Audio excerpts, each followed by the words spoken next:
Breaks in places and also fairly windy here too. Further south across the rest of England and Wales, some breaks in the cloud giving some late spells of sunshine.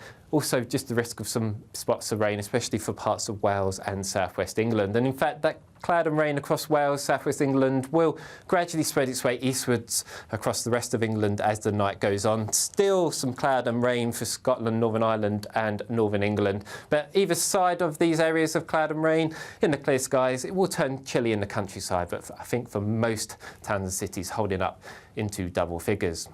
So we start Monday, a bank holiday for some of us, with some cloud and rain across the far southeast initially, but that will clear its way towards the continent. And for many parts of the UK, actually, it's going to be a fairly dry day. Still the risk of some thicker cloud and some outbreaks of rain across the north, but even here, certainly a better day compared to Sunday.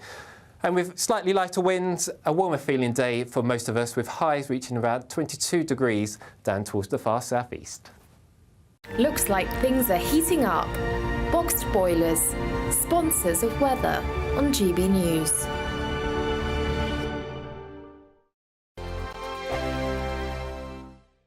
It's the final week to see how you could win an incredible £30,000 in cash. It's extra cash that could really make a difference to your coming year. You could find yourself on that holiday you've always wanted to take, buy that treat that always seemed out of reach, or just send some of those day-to-day financial stresses packing. Time is ticking. Get your entry in now. For another chance to win £30,000 in tax-free cash, text CASH to 63232. Text costs £2 plus one standard network rate message. You can enter online at gbnews.com/win. Entries cost £2.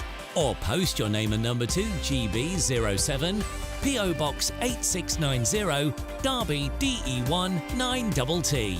UK only. Entrance must be 18 or over. Lines close at 5 p.m. on the 30th of August. Please check the closing time if listening or watching on demand. Good luck. I'm Christopher Hope. From pop stars to politicians, I'll interview anybody in a pub who's got a political opinion. Join me every Friday on Spotify, Apple Podcasts, YouTube or gbnews.com, or wherever you get your podcasts. This is GB News, the People's Channel.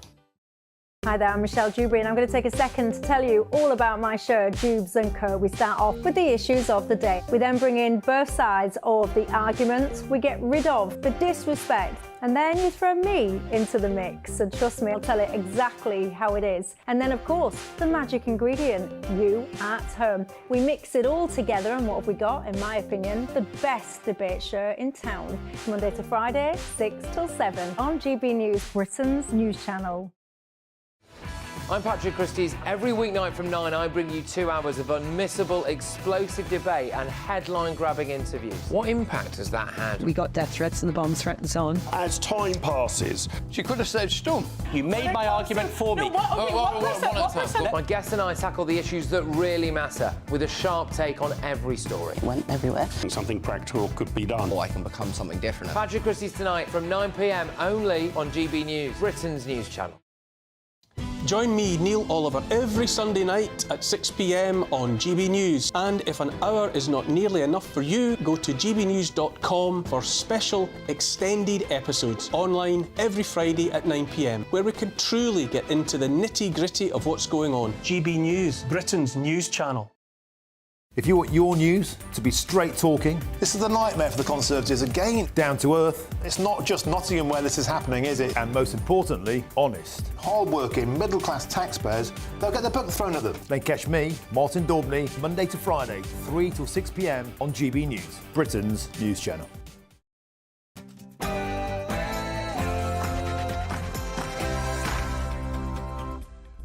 Good morning and welcome to Sunday with Michael Portillo. But it's not Michael Portillo, it's me, Andrew Doyle. But over the next 2 hours, we're going to be delving into concentrated, enlightened debate as we'll discuss politics, global affairs and the world of culture.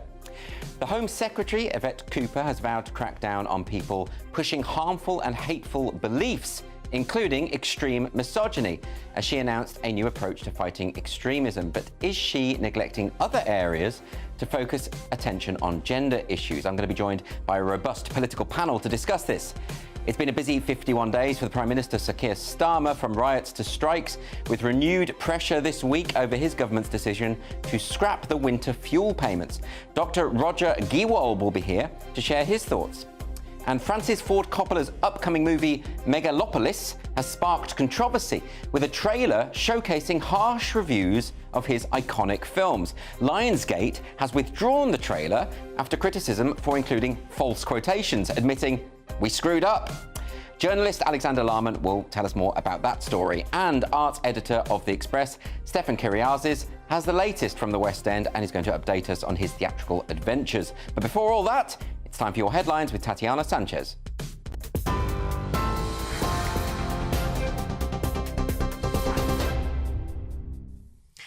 Andrew, thank you very much, and good morning. The top stories from the GB newsroom. Authorities say the suspect in custody for a stabbing attack in Western Germany that killed 3 people and injured 8 more is a 26-year-old Syrian man. Dusseldorf police say the suspect turned himself in and admitted to the crime. The Islamic State terror group claimed responsibility for the knife attack, which happened in a market square, saying it was carried out by one of its members. And today, a German federal prosecutor has confirmed that to be true. A church service has been taking place to remember and pay respect to those who lost their lives. 4 of the wounded are still in a life-threatening condition. International news now, and overnight barrages of missiles were fired from Israel towards Lebanon as the Israeli military confirmed it launched strikes on Hezbollah targets early this morning. The Israeli military says around 100 fighter jets carried out what it described as preemptive strikes on Hezbollah targets across southern Lebanon. Hezbollah later fired rockets back into northern Israel.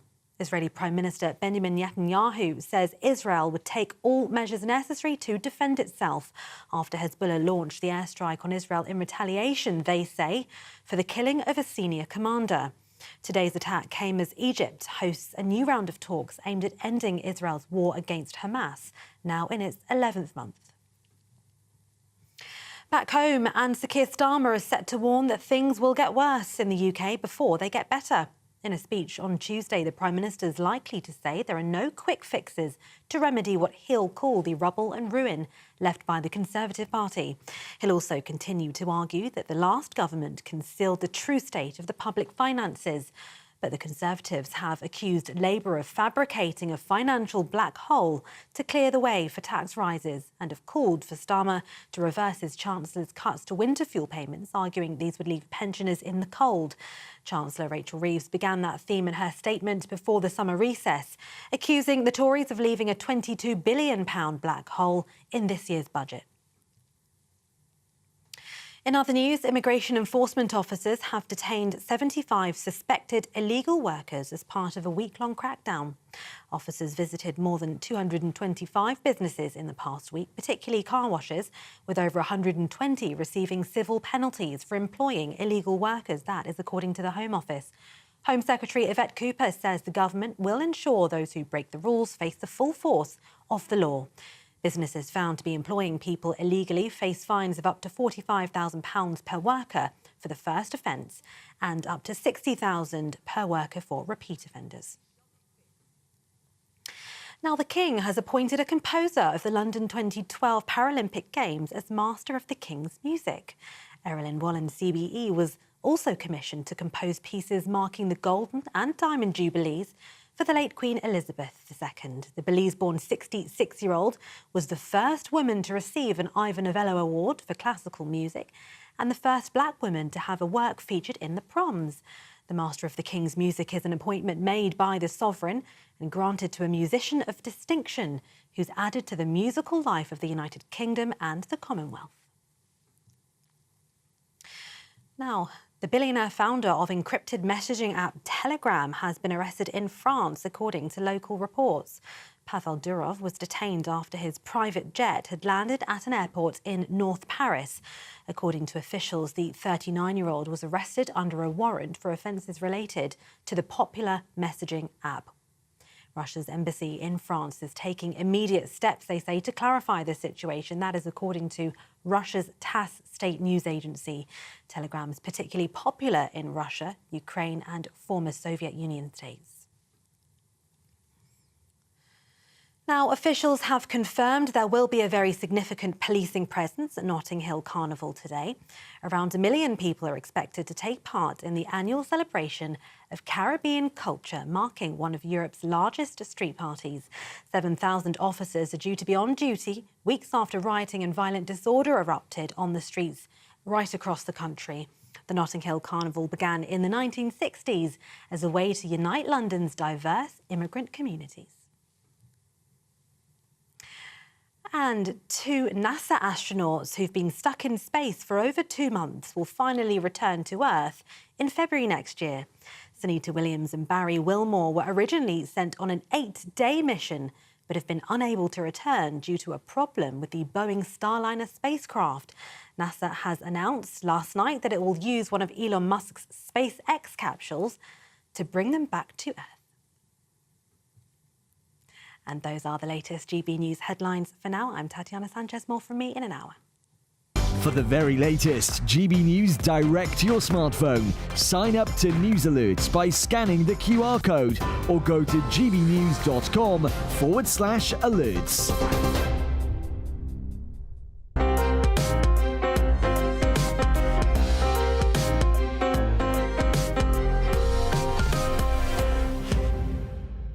Welcome to the show. I'm Andrew Doyle. I'm sitting in for Michael Portillo. The Home Office has commissioned a rapid review to inform a new government counter-extremism strategy on how best to tackle the threat posed by extremist ideologies online and offline. Home Secretary Yvette Cooper has vowed to crack down on people pushing harmful and hateful beliefs, including extreme misogyny. And she's announced a new approach to fighting extremism. But is she neglecting other more pressing areas in favour of gender issues? To discuss this, I'm joined by Chief Political Correspondent for The Times, Aubrey Allegretti, Deputy Political Editor and columnist from The Mail and Sunday, Anna Mielova, and former Head of Broadcast for the Labour Party, Matthew Lazar. Thank you. Thanks for coming. Good morning. Let's start with you, Matthew. Any particular thoughts about Yvette Cooper and what she's up to? Yeah, well, look, I mean, I think it's perfectly reasonable to look at all of the threats that are posed online, but I think you need to keep in context and proportionality. So clearly, threats from Islamism is probably the number one threat to our security. We've seen that in Germany very sadly over the last few days, as that case, as the details of what lay behind that unfold. So, of course, I think we need to ensure that we're tackling all threats online, but you need to do that proportionately with how big that threat is. So you say that, Matthew, but it does strike me that the Labour government is very sort of reticent when it comes to using the word Islamism, and it's almost as though they talk a lot about the far right, but compared to Islamist threats, that's a very, very minor threat. Do you think there's a problem in terms of a reluctance to address the pressing issues? No, I don't think that they're reluctant to use that word. I mean, in the 51 days, obviously, we've had the particular issue of the riots, which were certainly in the early days very definitely sparked by and sort of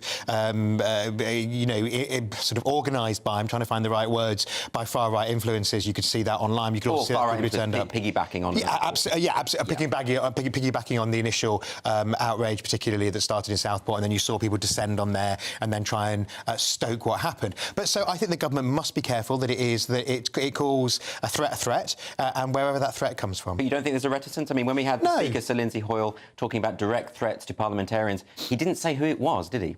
Well, I mean, remember, Andrew, the direct threat to parliamentarians does come from different people. I mean, oddly, when it's parliamentarians are concerned, the far right is actually is quite a big concern there, because you've seen with Rosie Cooper in the last Parliament, you saw with Joe Cox, as well as Islamism, which you saw with But we knew in that people. case that it was in fact Islamist threats, or at least people who were supportive of the Gaza cause. We did find that out subsequently, and he just didn't say. Yeah, I mean, but again, Lindsay Hoyle doesn't represent the government. I mean, he has to. I'm just giving you an example. Yeah, no, exactly. I think the government needs to be absolutely clear that the threats come from different sources. Yeah. All those sources need to be kept an eye on, but they mustn't be afraid to talk about Islamism where that's appropriate to do so. But you can't ignore the far right either. So, Anna, this is something that Yvette Cooper is focusing very much on other issues. So, misogyny, for example.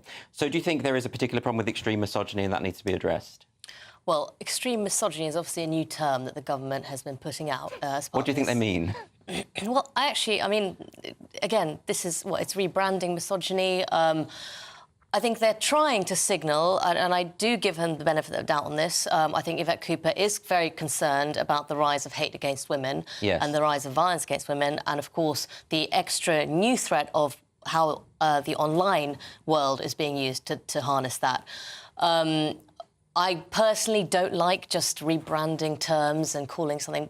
I mean, extreme misogyny almost implies that misogyny itself is OK. Right, I see what you mean, yeah. Why do we have to call it extreme? The term itself should be bad enough that we don't need to then compare it to terrorism, compare it to... So I personally don't like it when that happens, but it also is something that politicians do, and it did grab headlines. The question is, what's she going to do about it? What is actually going to change?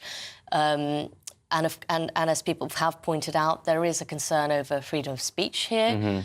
So misogyny online is not the same as physical violence. I would like to see more concern and serious work by the police when it comes to violence against women. Most violence against women, sadly, is perpetrated in the home by people they know. And there are too many cases where that is just not taken seriously enough by the authorities when warning signals are missed or ignored.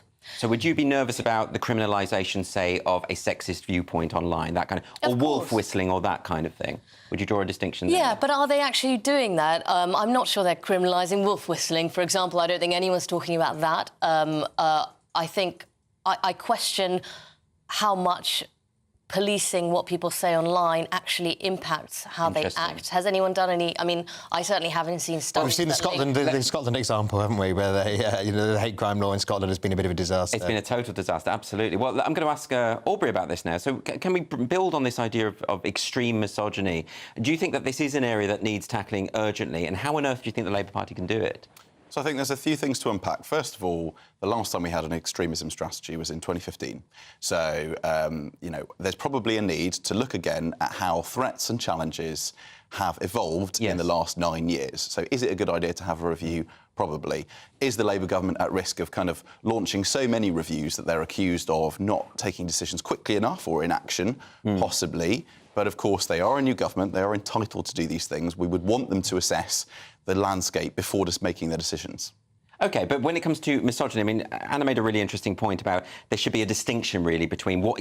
Well, actually, we have to be clear about what we mean by it. I mean, you were talking about this distinction between misogyny, extreme misogyny. Why does it need a qualifier? Surely misogyny is enough. For instance, Aubrey, would the Labour Party now be classed as terroristic on the grounds that they have been systemically misogynist against Rosie Duffield, for instance? I mean, Rosie Duffield was unable to go to her own party's conference because of threats, and Keir Starmer hasn't met with her, Keir Starmer hasn't apologised with her, and all because she stood up for women's rights. So by Labour's new classification of misogyny, are they terrorists? Goodness me. I don't think anyone's talking about terrorism, we're talking about extremism, and I don't think Rosie Duffield has levelled that claim herself. I think it's pretty extreme to get death threats from activists and for your party not to support you. Certainly, but we're not talking about sort of terrorism, we're talking about extremism. Now, Labour will obviously be asked what is their new definition of extremism. Yes. Any ideas? Well, I suppose that's probably what this review is going to find out. I think it reports back in October. But the specific report here is conflating terrorism with extremism, isn't it, Matthew?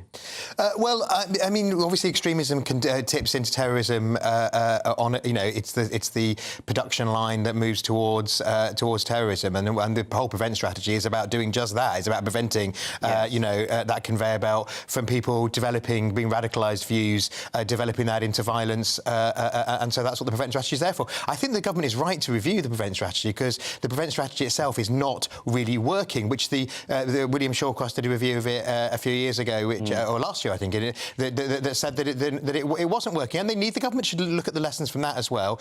And I think he said that one of the dangers is that it ends up becoming a sort of mental health helpline for anybody who's a bit sort of troubled, because we know now how the problem is. People used to write, I'm old enough to remember the days before the internet. internet. People used to write MPs letters in green ink. Now they just tweet that to the world. Now, they may have 20 followers, but it is out there in a way that it wasn't before. And some of that is just from troubled people, and you need to get the balance right. So the revenge strategy doesn't end up being a sort of, helpline to report somebody who's written you a slightly offensive equivalent of a green pen letter. I suppose it comes back to priorities, doesn't it? I mean, the prevent strategy now receives far more referrals on the basis of far-right concerns than Islamist concerns. But, if we go from...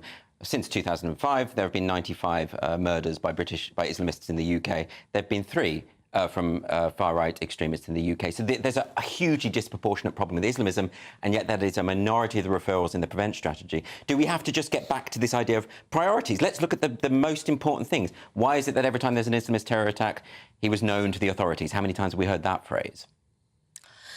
Well, I think one thing that we need to be careful with all this language and all these terms is there's a difference between, as Aubrey was saying, extremism and terrorism. There's also a difference between saying something online that people don't like and that might get people very, very upset. Yes. And that is genuine upset, and radicalisation. Because when we talk about traditionally terrorism, we are usually talking about people who seek out often vulnerable people and radicalise them online. But then we hear the phrase eco-terrorism all the time, and that's often talking about people who are obstructing roads. I think that's a misuse of the word terrorism, but it's surprisingly commonplace.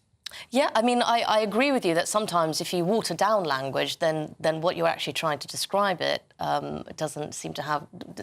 loses its power. Yes. And perhaps loses the focus of the people who try and address it. But when we talk about free speech, it is really, really important that people are allowed to express even vile views as long as they're not inciting people, as long as they're not instructing them to violence. Yes. There is a difference there. And as a Does anyone disagree? Aubrey or Matthew, do you think that people should be able to express, as Anna argues, vile things and that shouldn't be classified as extreme? It seems as though the government is committed to trying to find that balance and recognise that it is there, but whether or not it happens in practice, that's for sort of police chiefs to account for. But, for instance, are you concerned at all or even slightly nervous by the disproportionately harsh sentences that have been put down for people who have simply tweeted horrible things online? Well, as a journalist, I just analyse what sort of politicians tell me. I don't have a view, but, I think people might say that Labour MPs leaving X or Twitter en masse, that the government dropping the free speech bill for higher education might mean that there are some concerns that the Conservatives certainly have about what Labour will do for free speech in this country. It must be horrible, Matt. Being a politician, you're in the public eye. People have very sort of strident opinions and they're not always diplomatically expressed, shall we say. So I have complete sympathy with that. But sometimes you get the impression, don't you, that politicians just don't like being held to account. And they don't like the fact that sometimes people are a bit, colourful in their language when they are upset by something that's been done. Yeah, I think there is... The whole point about the online world is that, it isn't licensed to say anything you like about anything you like if that tips into harm. So where's your definition of harm? Well, I'm not a lawyer, but clearly you said that there have been disproportionate sentences for people who said things online during the riots. They tended the harshest sentences for people who said, come and who were trying to organise actual disturbances. And I think that, as far as I'm concerned, my message to MPs is, if you're going to be on X/Twitter, basically use it as a notice board, turn off comments. And you know what, we can probably do without your views on who's on Strictly Come Dancing this week as well. Oh, yeah, absolutely. But then what about, for instance, the individual who tweeted out, was in prison, tweeted out, if this is true, and then she misidentified the killer in the Southport example. Now, that's not someone saying go and kill someone. That's not an incitement claim. She just got something wrong and even said that in the statement itself. I think that's an interesting example, and I think that's on the edge. But clearly, within the current law, which has nothing to do with the Labour government, because it's been there 51 days, the courts found her guilty. The issue is as well is we're all journalists. We all know what we are and aren't allowed to say. Of course, people don't feel that those restrictions apply to them, and we've seen, never mind the riots, we've seen contempt of court cases because of what's gone on social media. Trials trials abandoned, etc. So, some discipline, we're used to accepting it in our journalism. It should apply to people journalism. We are, but some journalists get away with misinformation, don't they? I mean, Nick Lowles from Hope Not Hate tweeted out a factually incorrect statement about Muslim women being attacked by acid. Wasn't true. Stirred up a lot of anxiety. Imagine what the Muslim people felt in their communities, the fear and the anxiety. He hasn't had his collar felt by the police. Everybody should be held to the same standards wherever they come from, the right to the left. Well, in that instance it isn't, but there clearly are. For example, the Labour councillor who was arrested after he said something, after he said some unpleasant things at the rally, etc. I mean, I don't know where his case has got to, but he certainly, the law came down on him like a ton of bricks as soon as he said that. So it's not exactly as though it's being applied only in one direction. If it's not being applied equally, then that's for people to highlight. And Anna, do you have any reticence about this? I mean, there's been all sorts of cases. There was the guy who put out an emoji of an ethnic minority person with a gun emoji and a swear word and went to prison for that. Now, I think what he wrote there was grotesque, but I find even more grotesque the concept of the state locking up citizens because of the speech they choose to exercise. I think Matthew's point about journalists, I just want to go back to that because I think the reason that journalists are, in theory, and in practice, more careful, of course there are exceptions, is because there is accountability. Not because journalists are, and obviously most people don't think we're very nice people at all.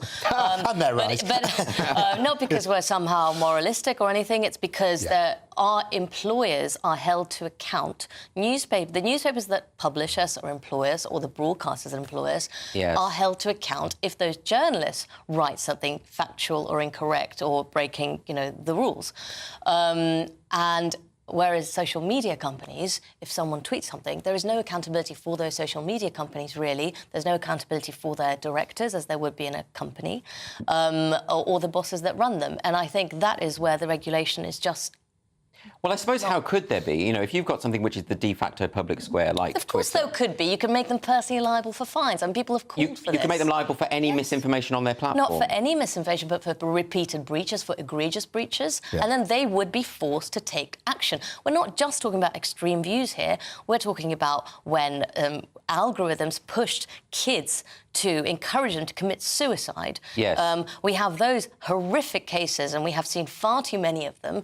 And instead of doing anything about it, nothing, But isn't the nervousness that once you start saying to social media platforms you have a responsibility to delete misinformation, who decides what that misinformation is? I mean, for example, you had YouTube kicking people off. Newspapers have people who decide it. Why can't social media companies have it? YouTube was kicking people off for saying that it's possible that the virus was leaked from a lab in Wuhan, and that was deleted as misinformation. Turns out it's probably true, isn't it? So sometimes what we think is misinformation is actually correct. That's a very good example. That story was my colleague Glenn Owen in the Mail on Sunday was one of the very first people who write that.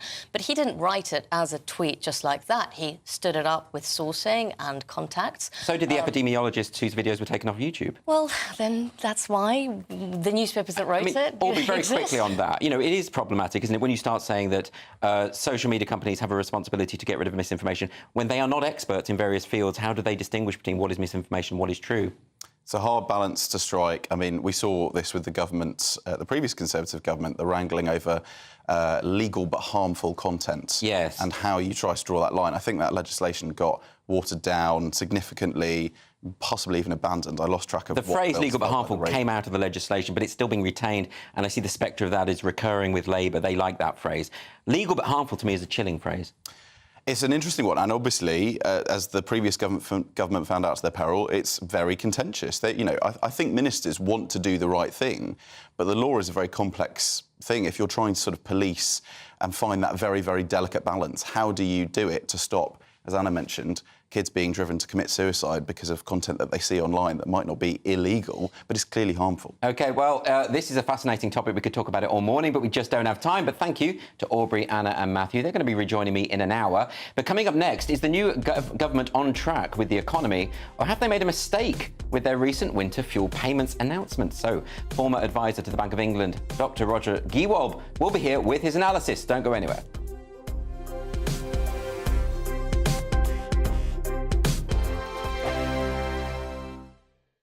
This is GB News, Britain's news channel. Paul Spires is a much-loved part of this South London community. When I first got here, It was so quiet, and after 3 months, I decided to buy myself a speaker. I started playing music. Everyone loved it. So when 200 residents from Beckenham chipped in more than £3,000 to send a sweeper on a summer break to Portugal, it was a moment of great local spirit. I'm overwhelmed with it. I'm just here to do a job to the best of my ability, and the way they've reacted is brilliant. Lisa Knight, an estate agent, said she started the campaign after becoming friends with Mr Spears. Last Monday, I bumped into him after work. It was a 30-degree day and he'd been working all day. So we stood and had a chat like we often do. And he explained to me that it was his birthday on Tuesday and he wanted to save up to go to Portugal because he's only ever been abroad once for his 60th birthday. And after he left, I decided to make the GoFundMe. So we shared it on the local Beckenham Appreciation Group on Facebook, which is huge, and it just flew away. But Mr Spears was unable to take the trip due to his employer's rules on accepting gifts. A solution appeared when a travel company spotted an opportunity to help out. onthebeach.com had an amazing idea to run a competition whereby Paul would be the winner.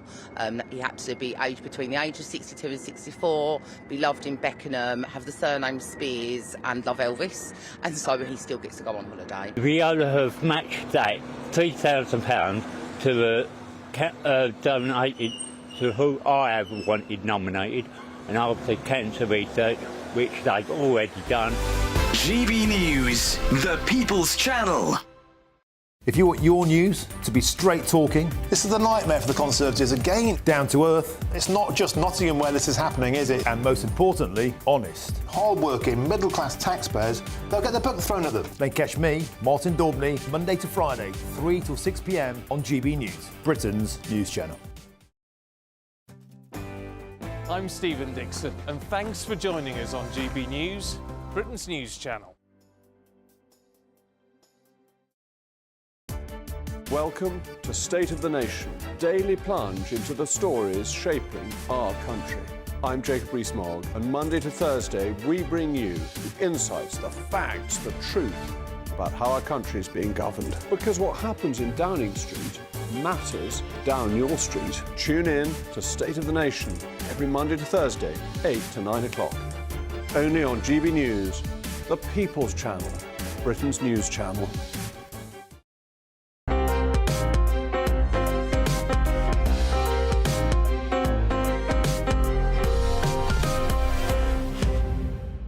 Welcome back. It may seem like ancient history or a flash in time, but no matter how you look at it, Keir Starmer has already spent 51 days as Prime Minister.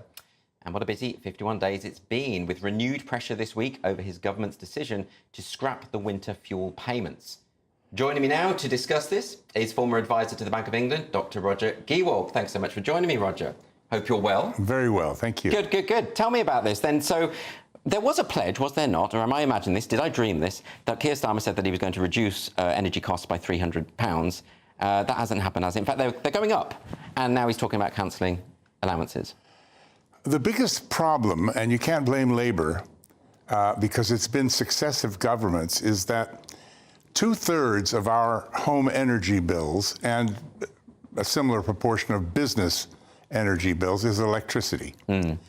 And that electricity is priced, we pay, according to the international gas price on the gas market. Why is this the case? Because back in the 80s and into the 90s, when the energy companies were nationalized, a convention was made that that's how we price electricity, and it's never been reversed. Right. Never been decoupled. Now, Boris Johnson 2 Junes ago said, you've got to decouple this. John Penrose, the MP who invented the price cap, said, you've got to decouple this. Even Ofgem, the industry regulator, said, you've got to decouple this. Why? Because our electricity actually costs a heck of a lot less than the price of gas. So tell me this, if there's a consensus on this, and it sounds from what you're saying that there is, why hasn't it been done? I have no idea. One government after another has not decoupled.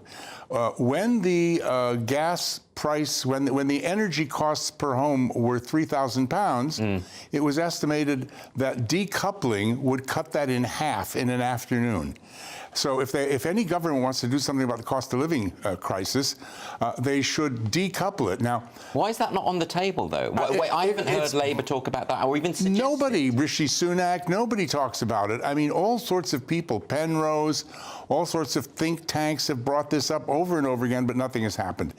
Now, if you go on the internet and you go to the National Grid website, they actually, Andrew, have a real-time sort of clock that shows you at that precise second where our electricity is coming from. And most days it'll be gas 20%, 40%, and the rest is wind, nuclear, solar, North Sea of our own, etc.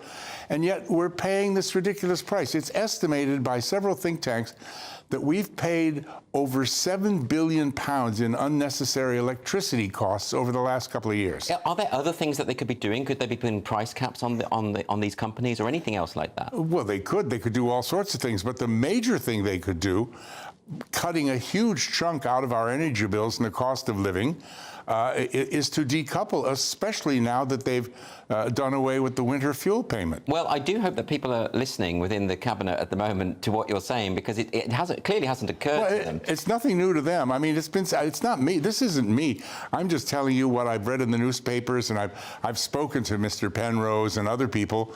But they all know it. I'm no expert. I'm just telling you what they've all been complaining about. But surely for Labour this is a crisis point, insofar as, you know, these escalating bills have really been the difference between whether you can feed your family properly Heat and or not. eat. Right, exactly. So this is for voters, for the electorate, who have now entrusted him with 412 seats. At this point, surely this has to be a priority. I think so. I don't know why the conventions from the 80s and 90s haven't been reversed, but as I say, I'm no expert. I'm an expert on some things, but not on this. But I'm just saying what's been told to me over and over by the experts is that it's no particular government. It's one after another since way back then hasn't reversed it. But then, broadly speaking, doesn't this suggest a kind of complacency when it comes to working class concerns? And you also have sort of pushes for net zero, which will obviously disproportionately affect the working class. Doesn't Labour have to remind itself why it's called Labour? And well, you know, shouldn't they get back to being a party for the working class? Right? I mean, and by all means, let's give them a chance, sure. But I mean, I'm not going to raise income tax. I'm not going to raise VAT. I'm not going to raise your national insurance contribution, but I am going to raise your employer's national insurance contribution. Right. I mean, it's just like Bates Motel Hunt with his stealth taxes, smoke and mirrors. Yeah, it's very interesting now that they're talking about, you know, this 20 billion black hole that they knew about before. You know, this, and now they're sort of making excuses for it. Of course, they're going to hike taxes. 2 Novembers ago, you will recall we had a £55 billion black hole announced by Bates Motel, okay? And 25 billion of it was going to be made up by stealth taxes, which the next day he enacted those stealth taxes, which are still with us, which took us to the highest rate of taxation since Her late Majesty's coronation. Yes. And the 30 billion was going to be cuts in education, police, defense, blah, blah, blah, blah. Never happened. Kicked down the road 48 hours later. Never been. It was a fake black hole. All kinds of think tanks came out and said, wait a minute. If Hunt and Sunak had stuck to the formula of calculating national debt that they used all the time Sunak was chancellor, we'd have a £13 billion surplus, not a $55 billion. They make these things up as they go along. Well, that's very dispiriting. But thanks for depressing me. I really appreciate you coming on and doing that, Roger Gewolb. And coming up, Francis Ford Coppola's upcoming movie Megalopolis has sparked controversy with a trailer showcasing harsh reviews of his previous films. And the trailer's now been withdrawn because it had false quotations, and the distributors admitted we screwed up. And journalist Alexander Larman will be here as well to tell us about that story. So please don't go anywhere.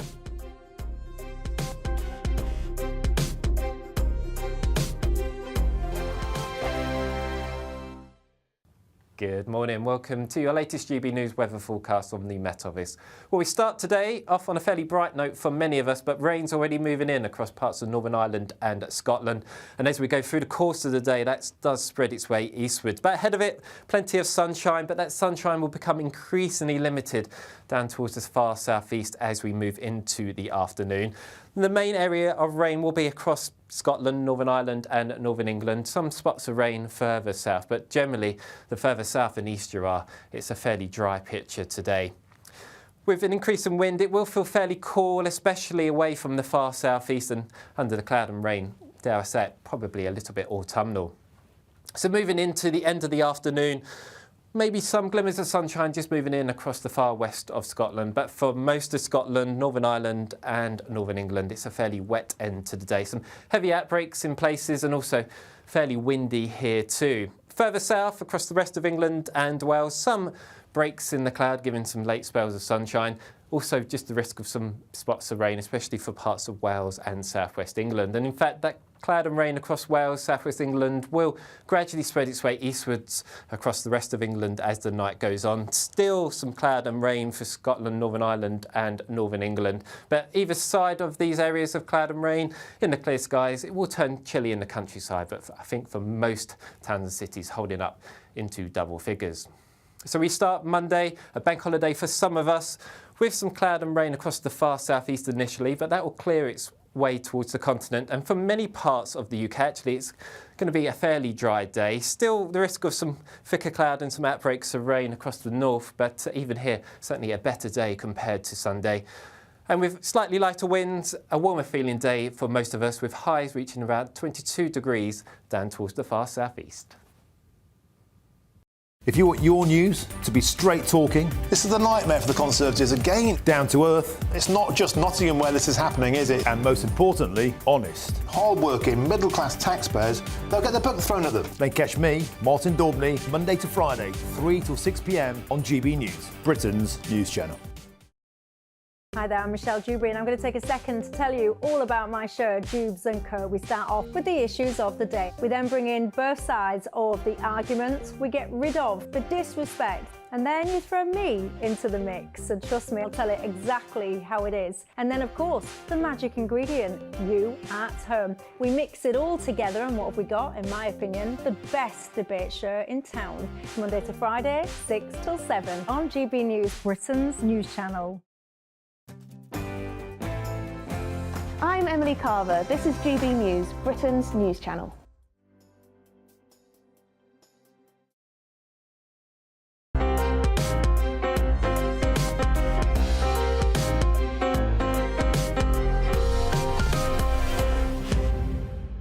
Welcome back to Sunday with Michael Portillo, but it's me, Andrew Doyle. Now, Francis Ford Coppola's upcoming movie, Megalopolis, has been creating a buzz ahead of its release next month. But surprisingly, its trailer has sparked controversy because it showcased a number of quotations from bad reviews of Coppola's iconic films, including The Godfather and Bram Stoker's Dracula. Coppola is seeming to imply that the critics were wrong back then, so audiences should judge Megalopolis for themselves. Now, the film's distributor, Lionsgate, has now withdrawn the trailer because it discovered that a number of those quotations were not real, and they've actually come out with this statement. They've said, quote, "We screwed up." OK, then, very clear. Joining me now to discuss this is the author and books editor of Spectator World, Alexander Larman. Alexander, thanks for joining me for this show. This sounds like a bit of a mess. Can you clarify for me, if Coppola is putting out an advert saying, don't trust the critics, see this for yourself, because they got it wrong previously, does that mean that the critics have seen Megalopolis and don't like it? Because it hasn't come out yet. Well, what happened, Andrew, is that it premiered at the Cannes Film Festival in May, and Coppola has a lot of history with the Cannes Film Festival. In 1979, his film Apocalypse Now premiered there, and it won the Palme d'Or. And he's always been a divisive director. I mean, he's a big character, big personality, and there's always a story not just about the films, but about his behaviour. But what happened with Megalopolis was it really divided critics when it premiered in May. I mean, half of them said, this is another Coppola masterpiece, this is bold and daring and breathtaking and all the rest of it. people have said, no, it's unwatchable rubbish. So Coppola knows that he's coming out, and don't forget, the film is entirely self-funded. He's put $100 million of his own money into this film, so there's a huge amount riding on its success. It's both a personal endeavour and a business endeavour. So it's very different to your average film, which is funded by a studio. It's very much Coppola has put everything into this. And I mean, I watched the trailer for it the other day, and I was thinking, why are you doing this? Because The Godfather, Apocalypse Now, and Bram Stoker's Dracula, they were all very successful films. They were all films that won Oscars, that got a reputation for Coppola as one of the great American directors. And it just seemed very bizarre to be looking at a negative aspect of his career, as if he'd come out and said, I made all these masterpieces, this is the new film from the director of these classics of cinema. And I think that would have been a much stronger thing. That would have made more sense, although perhaps we wouldn't be speaking about the film today. Although saying that, isn't there an added problem here, which is that the quotations weren't authentic?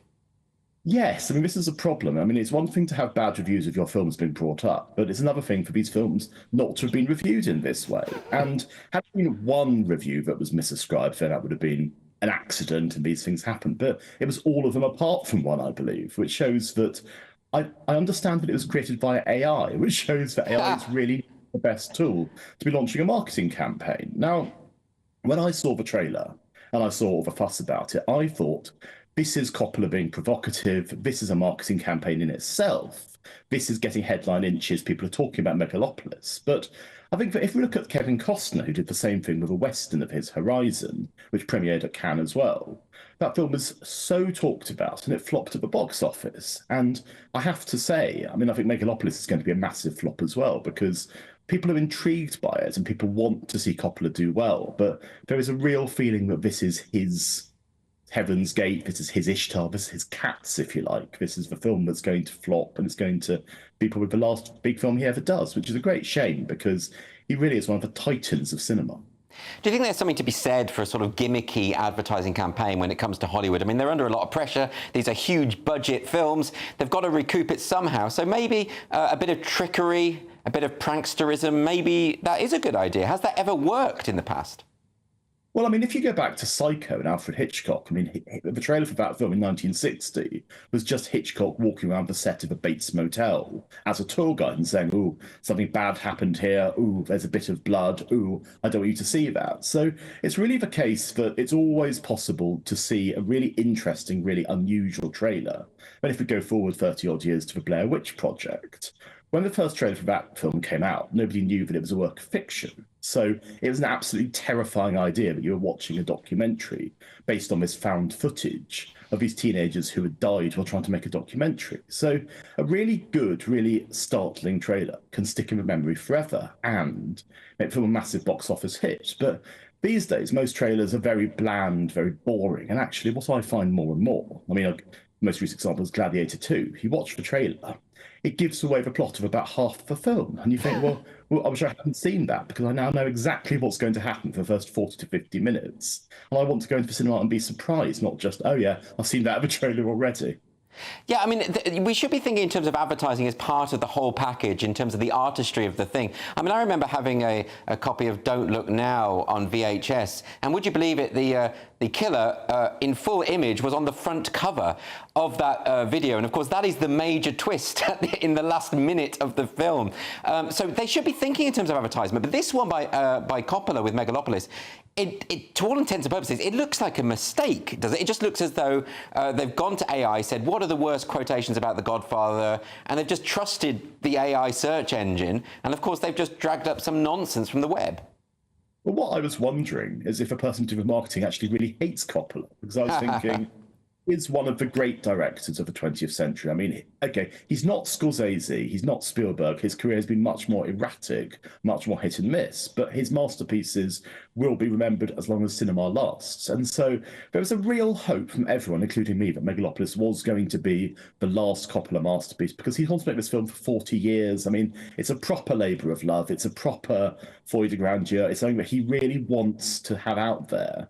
And that's why he spent so much time on it. But you would have thought that if you are spending your own money, you would look at the marketing campaign and you would say, okay, this is what I want to see. This is what I don't want to see. And certainly, bad reviews of your films that weren't actually written is not what anyone would want to see.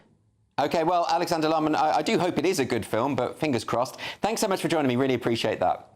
My pleasure, Andrew. Thank you so much.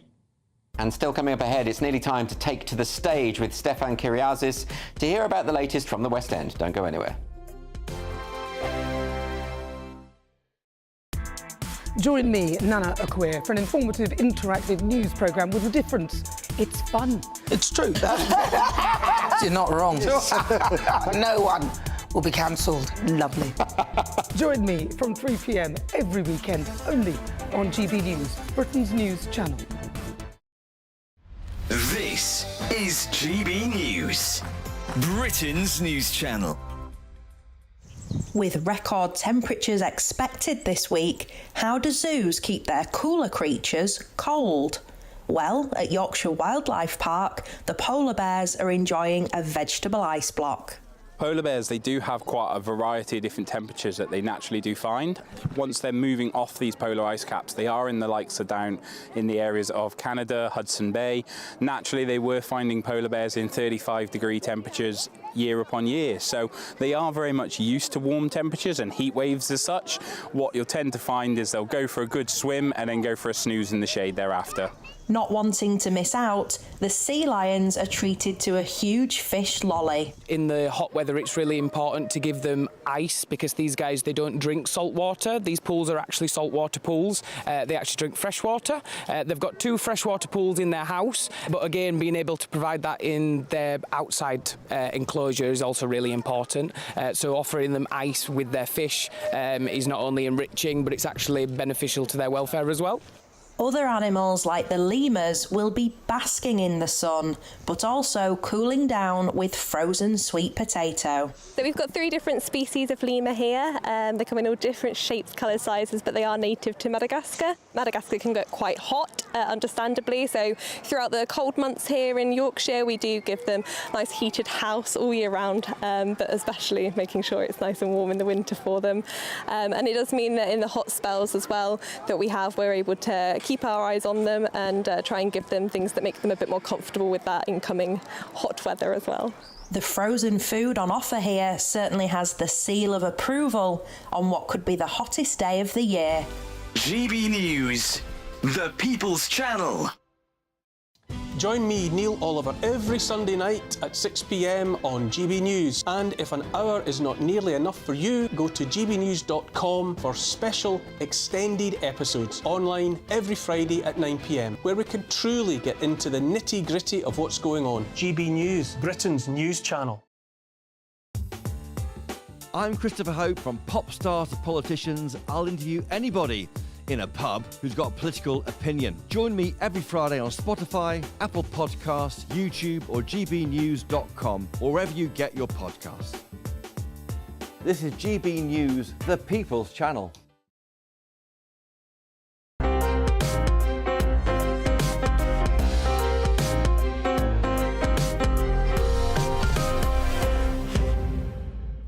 Welcome back. Stefan Kyriazis is here. He's always been in theatres and he's going to be giving us a bit of a catch-up on what's going on in the theatrical world. So, Stefan, talk us through it. I've just seen a new play called Shifters. It was at the Bush Theatre, transferred to the West End. There's a twist, but not as you think it. It's a very, very classic show. 2 people that are made for each other, very spiky, so you can go right back to kind of Pride and Prejudice or anything where you've got a very sort of playful, full of life character and someone that's very spiky and stuck up. So we've seen it all before. It's got sparky dialogue that's very like kind of 1940s, 1950s Hollywood. 2 amazing stars. We've got Tosin Cole, who was in Doctor Who and is currently on Netflix in Supercell. He is wonderful and charismatic. And Heather Agyapong. They play Dre and Des. Never spoken in the play, that they're actually shortened for Dream and Destiny. So what you have is these 2 kind of archetypes that represent the greater themes of life, how we all fall in love. It's something we've all seen before, but for me, I think it's a very important show. I'm going to show you a little clip, which is a lot of audience reactions and people coming out, and I'll give you a feel for what's going on.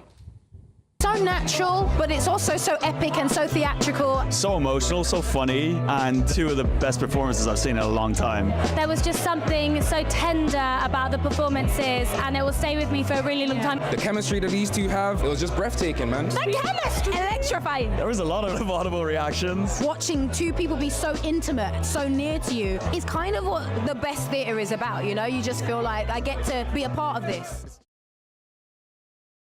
So, Stefan, is this a love story? Would you say that? Yeah. Or is that too simplistic? It's very much, they meet at 16 at school. Yeah. Sparks fly, but they don't really get on. They're in and out of each other's lives till about 24. They lose touch. She comes back 8 years later for his grandmother's funeral. Yes. They've both got absent parents, so they're both going through similar things. The big thing is, it's not a twist, but you've got two black actors. Playwright Benedict Lom, she's only the third black playwright to have a play in the West End. Black producers, black director, people like Idris Elba are backing this show. And what, for me, is so important is we've had this huge, massive debate going on and on and on about how to get more diverse audiences into theatre. So what we're getting on stage now is more and more colourblind casting, diversity in casting. So we're seeing that pretty heavily reflected on stage, and people have got used to it. They got over all their gripes about it. But audiences are still not really reflecting that. And I've been recently to Slave Play, which was a big hoo-ha. This is the Kit Harington play, right? Yes, yeah. And he's the only white person in it. And it's very much about the black experience, about the slave experience, all these sorts of things. And I saw more black people in the audience, but still predominantly white But there was audiences. some controversy there, wasn't there? Because they had these blackout nights, and the idea was that they would only, well, it's not that they would only allow black people to come along, but they would heavily encourage. It was encouraged, yeah. Yes. And I completely understand that, because it's a different experience, and the white gaze, I get that. It's a little bit like when I was younger, going to gay bars. Straight people would come in sometimes and slightly gawp, and you feel like you're a little bit part of the circus. There's kind of difference, though, isn't there, between a gay bar, which is obviously there for hookups and people to sort of meet other people who are interested in each other, and a theatre piece, because I don't know what the white gaze means, and I don't like this idea of segregating people by race. I thought we'd got over that quite a long time ago. I would say a gay bar is a place for people to go to be comfortable in their own community and not to feel other, not to feel different, primarily. And I would say with the white gaze, it's very much, there's been very much a feeling of sort of white, middle class, you could say woke, you could say whatever, people putting on shows that examine issues, but from their own perspective, and for a slight feeling of feeling pleased with themselves about doing it. Yes. And also, when I went to this show, different communities react differently. I've never been in an audience, which was actually predominantly not white, which is so involved. It's a noisier audience, but they laugh, they sigh, they cheer when good things happen, they're dancing in their seats. It's a little bit, I mean, we've got Notting Hill Carnival going on at the moment. It was a little bit more like that, and it's a different way of reacting to shows, whereas, traditional English audiences are a little bit more stiff. But doesn't it make you slightly nervous, the expectation that we should treat white audiences and non-white audiences differently? Because surely we're all human beings. We're all essentially the same, aren't we? I'm not saying we should treat them differently. I'm saying we should just give other audiences an opportunity to come in, settle and feel comfortable, which is what this was. They were absolutely in their element. They were seeing their community represented on stage, music and food and everything. But it was still a very universal story. Two people falling in love, will they, won't they? Do you think it might be really a class issue insofar as, ethnic minority people are disproportionately represented in lower class strata? Sure. And theatre is expensive, and it has become more and more a kind of middle class pursuit. I don't think there's any getting away from that, is there? With the best will in the world, it's true that most audiences are predominantly middle class. And that might explain the ethnic disparity that you're describing. It would up to a point, although now what's happening very much so is lots and lots of shows are doing £15, £20 ticket offers, things like that. So there is a huge number of shows coming through now where you can get... You can, but the interest among working class people just hasn't sparked. No, but then what happened was this show was... people came in, they flooded in, and they flooded in, my point for all of this was they flooded in to see a show that wasn't about issues. So what we've had is a predominantly white theatre industry representing black stories mainly based around issues. What we've got in this show is a show that's just people falling in love. I mean, that to me is far more interesting than the race issue, is the idea of, because love is a transcendent thing, which it doesn't matter what skin colour you are, that to me is more exciting. And the audience reflected that they came in to see, I mean, I will watch more films if they've got gay characters. It's just natural. I will to see myself represented. But the audience came in not to see something about black issues. They just came in to see something about life that represented their community but was still universal. And I thought it was wonderful, powerful. I was thrilled, and I loved the show. Fantastic. That's called Shifters. That's in the West End. That's on at the Duke of York till October the 12th. And the other thing you want to just quickly mention is London Theatre Week. Yeah, London Theatre Week is on for one more week until September the 1st. We're talking about prices. Yeah. Amazing opportunity. Lots of them, huge shows in the West End. Theatre, dance, musicals. Tickets start at £15, £25 or £35. That's a significant reduction. Huge, massive reduction. Yeah. Tickets are up to £200 now. You can book all the way through till Christmas, but the offer ends at the end of this week, next week. OK, well, I mean, I think that's fantastic because I do think the theatre is getting so expensive if you want to sit in a reasonable seat in those old chocolate box theatres where you can't see at all if you're at the back, you know? Anyway, Stefan, thanks ever so much for joining me. Really appreciate that. The show is called Shifters. You can see that at the Duke of York's. Do stick around, however, because I'm going to be discussing why British taxpayers are funding Chinese art, why Australia has abandoned womanhood. And in our Taste of Britain segment, we're going to be celebrating National Burger Day. And I'm a vegetarian. See you in a minute. A brighter outlook with Box Solar, sponsors of weather on GB News.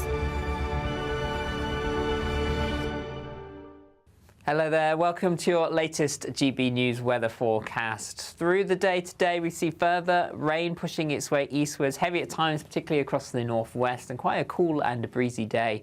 For all of us, low pressure in charge of our weather at the moment, tightly packed isobars indicating those brisk winds. But into Monday, a bank holiday for some of us, ridge of high pressure trying to move in for a short period of time. But for the rest of the Sunday, you can see outbreaks of rain across Northern Ireland, Scotland, Northern England, the yellow colours indicating some heavy bursts, particularly over the higher ground. Cloudier further south across much of England and Wales. Some showers in the west, best of the sunshine towards the southeast there, with highs around 21 Celsius. Cool for many, breezy conditions, the mid-teens at best. That rain continues into the evening time across parts of Scotland. Some heavy bursts possible at times too. Brisk winds too, but starting to ease later on. A cool evening to come here. Temperatures around 13 to 15 Celsius. Some heavy showery rain across Northern Ireland as well. There could be some local disruption here. Rain across Northern England. Brighter skies for the rest of England and Wales, but scattered showers across central and western areas, and still remaining on the cool and breezy side. Overnight into Monday, further showery outbreaks of rain pushing eastwards. So a lot of cloud generally, and winds staying breezy around the coast but easing inland, and temperatures generally for most holding up in double figures, a little warmer compared to recent nights to take us into Monday morning. A mixed start on Monday, some sunny spells, scattered showers across Northern Ireland, Northern England, North Wales, some in the southeast of England clearing as well. But generally a much drier, brighter day for everyone, and cloud bubbling up through the day, some showers possible, but there'll be more in the way of bright or sunny spells, and that will help lift temperatures a little higher, around the low 20s towards the southeast. See you again later. That warm feeling inside from Boxed Boilers, sponsors of weather on GB News.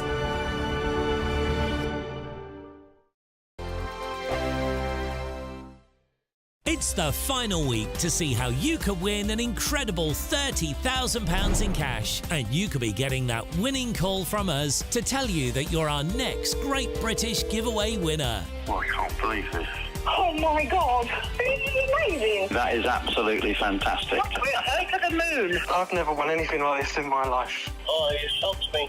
I never won a penny in my life. If I was there, I'd buy you a drink. Get your entry in now for another chance to win £30,000 in tax-free cash. Text cash to 63232. Text costs £2 plus one standard network rate message. You can enter online at gbnews.com/win. Entries cost £2, or post your name and number to GB07 PO Box 8690 Derby DE1 9TT. UK only. Entrance must be 18 or over. Lines close at 5 p.m. on the 30th of August. Please check the closing time if listening or watching on demand. Good luck. Good afternoon, Britain. Your lunchtime update on the stories that matter across the UK. From breaking news and insightful analysis, inspiring stories and lively debates. You're comparing yourself to a former Prime Minister. Which is it? Stay informed, stay updated, stay entertained. I just don't know how anyone would not want to be there. Every weekday from midday. We are Good Afternoon Britain, only on GB News. Britain's news channel. Welcome to State of the Nation, daily plunge into the stories shaping our country. I'm Jacob Rees-Mogg, and Monday to Thursday we bring you the insights, the facts, the truth about how our country is being governed. Because what happens in Downing Street matters down your street. Tune in to State of the Nation every Monday to Thursday, 8 to 9 o'clock. Only on GB News, the People's Channel, Britain's news channel. Hi there, I'm Michelle Dewberry and I'm going to take a second to tell you all about my show, Dubes & Co. We start off with the issues of the day. We then bring in both sides of the argument. We get rid of the disrespect. And then you throw me into the mix. And trust me, I'll tell it exactly how it is. And then, of course, the magic ingredient, you at home. We mix it all together and what have we got, in my opinion, the best debate show in town. Monday to Friday, 6 till 7 on GB News, Britain's news channel. I'm Patrick Christie's. Every weeknight from 9, I bring you 2 hours of unmissable, explosive debate and headline-grabbing interviews. What impact has that had? We got death threats and the bomb threat and so on. As time passes, She could have saved Storm. You made my argument for me. My guests and I tackle the issues that really matter with a sharp take on every story. Went everywhere. Something practical could be done. Or I can become something different. Patrick Christie's tonight from 9 p.m. only on GB News, Britain's news channel.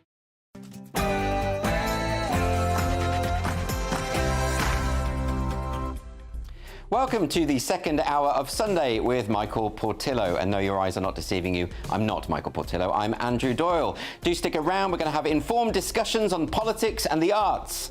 Now, is Vice President Kamala Harris's campaign strategy of focusing less on policy and more on other aspects helping her to reshape the presidential race? I'm going to be joined by my political panel to delve into the battle for the White House.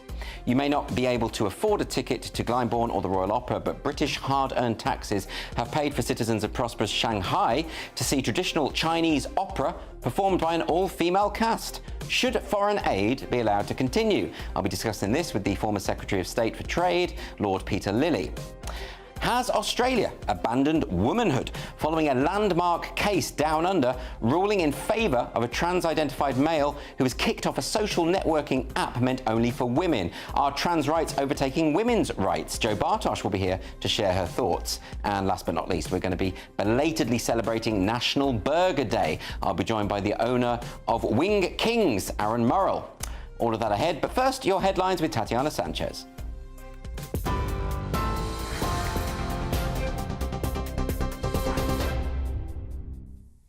Andrew, thank you very much and good afternoon. The top stories. Authorities say the suspect in custody for a stabbing attack in Western Germany that killed 3 people and injured 8 is a 26-year-old Syrian man.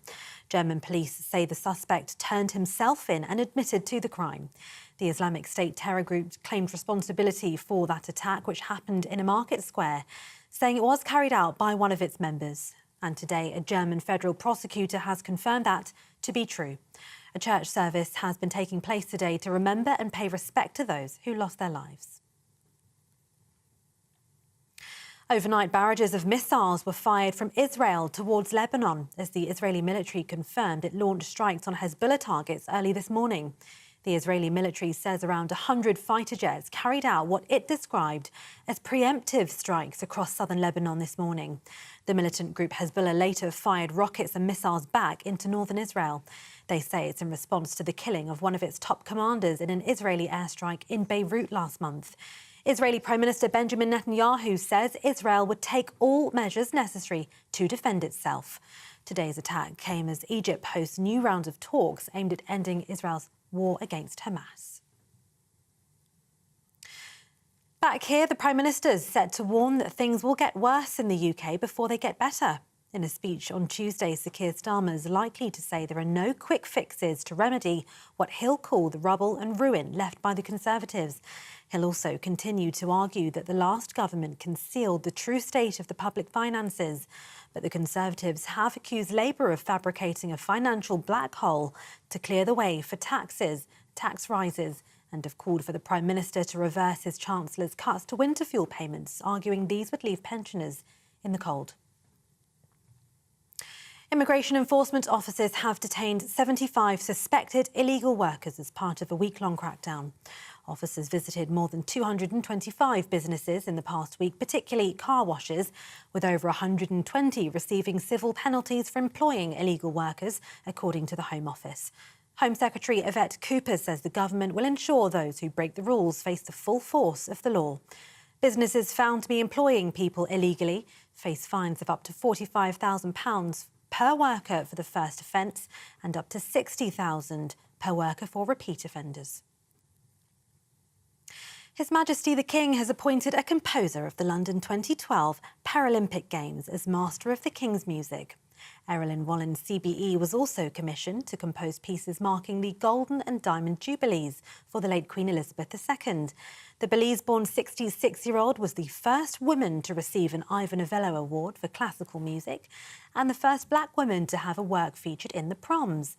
The Master of the King's Music is an appointment made by the Sovereign and granted to a musician of distinction who's added to the musical life of the United Kingdom and the Commonwealth. In other news, the billionaire founder of encrypted messaging app Telegram has been arrested in France, according to local reports. Pavel Durov was detained after his private jet landed at an airport in North Paris. According to officials, the 39-year-old was arrested under a warrant for offences related to the popular messaging app. Russia's embassy in France is taking immediate steps, they say, to clarify the situation. That's according to Russia's TASS state news agency. Telegram's particularly popular in Russia, Ukraine and former Soviet Union states.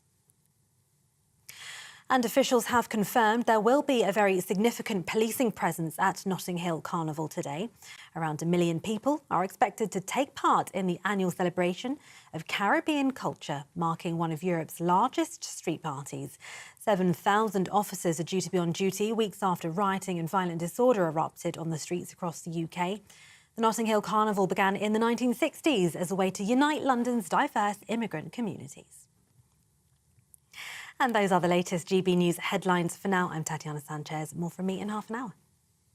For the very latest GB News direct to your smartphone, sign up to News Alerts by scanning the QR code or go to gbnews.com/alerts.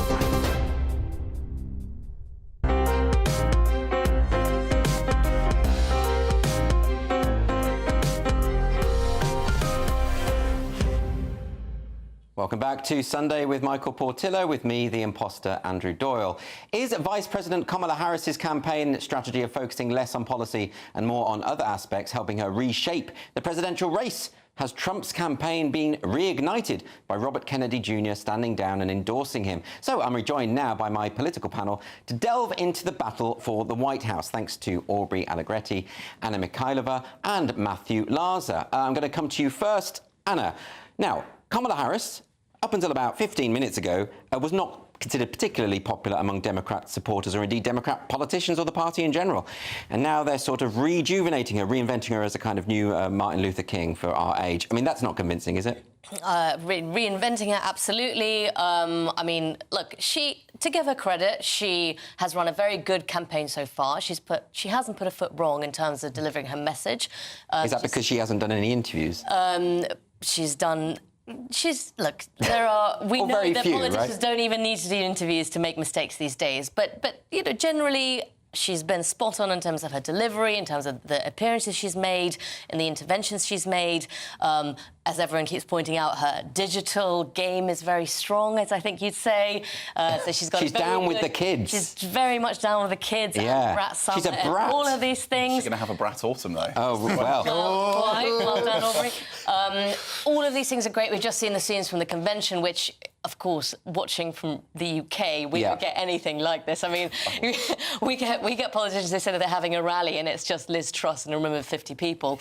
Well, they're a lot more enthused, the Americans, aren't they? They get very excited. They're very excitable. Listen, everything is wrapped up 10 times. Yes. It's great. It's a spectacle. Okay. It's got an energy, but the problem with it all is it's a lot of energy, it's a lot of glitz and glamour and Hollywood. Yes. Where's the substance? OK, well, Aubrey, I want to ask you that specifically. You know, she's been very light on her policy. Is this perhaps because she when she was in the Senate, she was, by some margin, the most radical leftist in the Senate? I know that they've tried to sort of disappear the record on that, but that was the case. She is quite a radical person. Is she just sort of keeping her views to herself because if she were to be open and candid, it might turn a lot of voters off? I think she recognises that she has to appeal to sort of centrist, floating voters. And so a large element of her presentation and performance is about being a president who won't be particularly sort of political on the left or necessarily the right. Where I think she is really trying to navigate a fine line is that she doesn't seem to want to under-promise and over-deliver. So you say she's been quite policy-light. It's probably true. I mean, she came up with the tax credits policy for people who are going to buy their first house. But apart from that, this is very much a campaign that is being governed by vibes, by values. And do you think people respond to vibes? I mean, they want to know what type of leader you'll be. And obviously, we don't have a presidential figure here in the UK. We have a prime minister. And so I think we certainly don't at the moment, that's true. Well, no. In terms of values and leadership, those are very important when people look for a figurehead. But we have had presidential people. We've had Thatcher, we've had Blair. You know, we have had that presidential style. Boris Johnson would be another example. But in America, you know, it is a lot on personality, isn't it? But can you explain what Brat is and why she's been running with that? I could try. I listened to the Charlie XCX album for the first time about 2 weeks ago. OK. Brat, as far as I can tell, I don't mean to be the sort of the scholar. We'll pick up when you go wrong. A slightly kind of messy summer. I think it's a sort of rejection of the sort of purification of the kind of you get up at 7 a.m. and do yoga and only drink kind of green juices every day. OK, so the problem there, which I think you've just encapsulated, is that people don't really know, do they? I think you have to be a certain type of... The kids know, Andrew. The kids know. So this, Matthew, is that sort of approach really going to resonate with the average voter, especially given that we know that young voters don't often turn out very much? Well, look, I mean, we've seen certainly in the polls, it's not just young voters that her candidacy is resonating with. It's voters in across the country and, crucially, in the swing states. Yes. I mean, I think the truth of the matter is that the party's united behind her because, A, it had to, out of expediency, but also because there is a huge... You know, the idea that Trump was a great candidate the American people were dying to vote for, the majority of the American people were dying to vote for, is simply not true. Yeah, so we're having a rerun of last time, which was anything but Trump. Well, kind of yeah, thing. I mean, and you know, there's nothing wrong with anything but Trump if what you want to do is stop Trump. Yeah, but is part of the problem for Kamala Harris is that when she's off script, she doesn't impress. And the point is that, you know, like last time Joe Biden hid in a basement and that worked for him, she can't really do that because she's young and virile and people think, we want to hear what she's got to say. It was also in the middle of the... I mean, it was in the middle of the pandemic. The last come on. I mean, he could have made far more... I mean, that didn't stop Trump, did it? I mean, I think that after Trump's performance in the last 10 days, they'd quite like to put him in a basement somewhere so he doesn't... Because he goes off script in fairly disastrous But we know that about Trump already. Like, the thing with Kamala is, you have to admit she's not... on policy because clearly, obviously, they've been in the White House for the last 4 years, so you know you're going to get a continuation of that. Yes. You know, you're about to have an interest rate cut. You've got more Americans employed than ever before. The stock market finished on a high, and of course, you know, Bidenomics has at least attempted to do what Trump promised and failed to do, which is to re-onshore jobs to America by investing in manufacturing industry. So, I mean, you know, I think it's not a bad record to campaign on. Clearly, Biden was a terrible candidate. Biden's time has come to an end, and it was clearly right to replace him. And she's got the vibe, but it's still a hell of a battle to go. Well, I would have thought so. I mean, particularly since when she ran in the primary, she had to drop out because she didn't want to face the humiliation of getting basically 0 votes. This isn't someone who really does. I mean, the track record would say she doesn't really resonate with the public at all. And it's all very well putting on a big show and everyone's sort of singing along and dancing and talking about Instagram and Brat and whatever. But when it comes to the polling booth, is she really going to excite anyone? When it comes to the polling booth, I think it'll depend on what issues are people actually going to be voting on, because they're not going to be voting on whether or not they had a good social media campaign, let's be honest. They're also not... I mean, last week when, you know, I was asked about all of these celebrities endorsing her and how amazing that is and how that's going to really shift the dial. Well, they will endorse Hillary Clinton as well. Yes. We've seen all this. It doesn't work on its own. And I think, I mean, Matthew mentions Bidenomics. The curious thing about Bidenomics is you can point to successes, but voters don't seem to have felt them. No. Voters don't seem to be giving him credit for them, and obviously, therefore, not Kamala Harris. And when it comes to the economy, even though Donald Trump recently has run a slightly shambolic campaign, he still she trails him on the economy. He still completely outperforms when voters are surveyed on that. And that's the thing that's going to matter, isn't it? Of course. So when you come to November, it's coming up to winter. If people feel poorer, that's how they're going to vote. And isn't that the case, though? Because, you know, Trump was considered rather successful on rejuvenating the employment rate. When we're talking about identity politics, which seems to be a lot of the way that Kamala is being presented, at least in the media, even if that's not coming from her team, the identity politics element of this doesn't work, does it? Because we saw it with Hillary Clinton. She tried to appeal to various different demographics based on race or gender or sexuality, and it just divided the electorate, and she lost.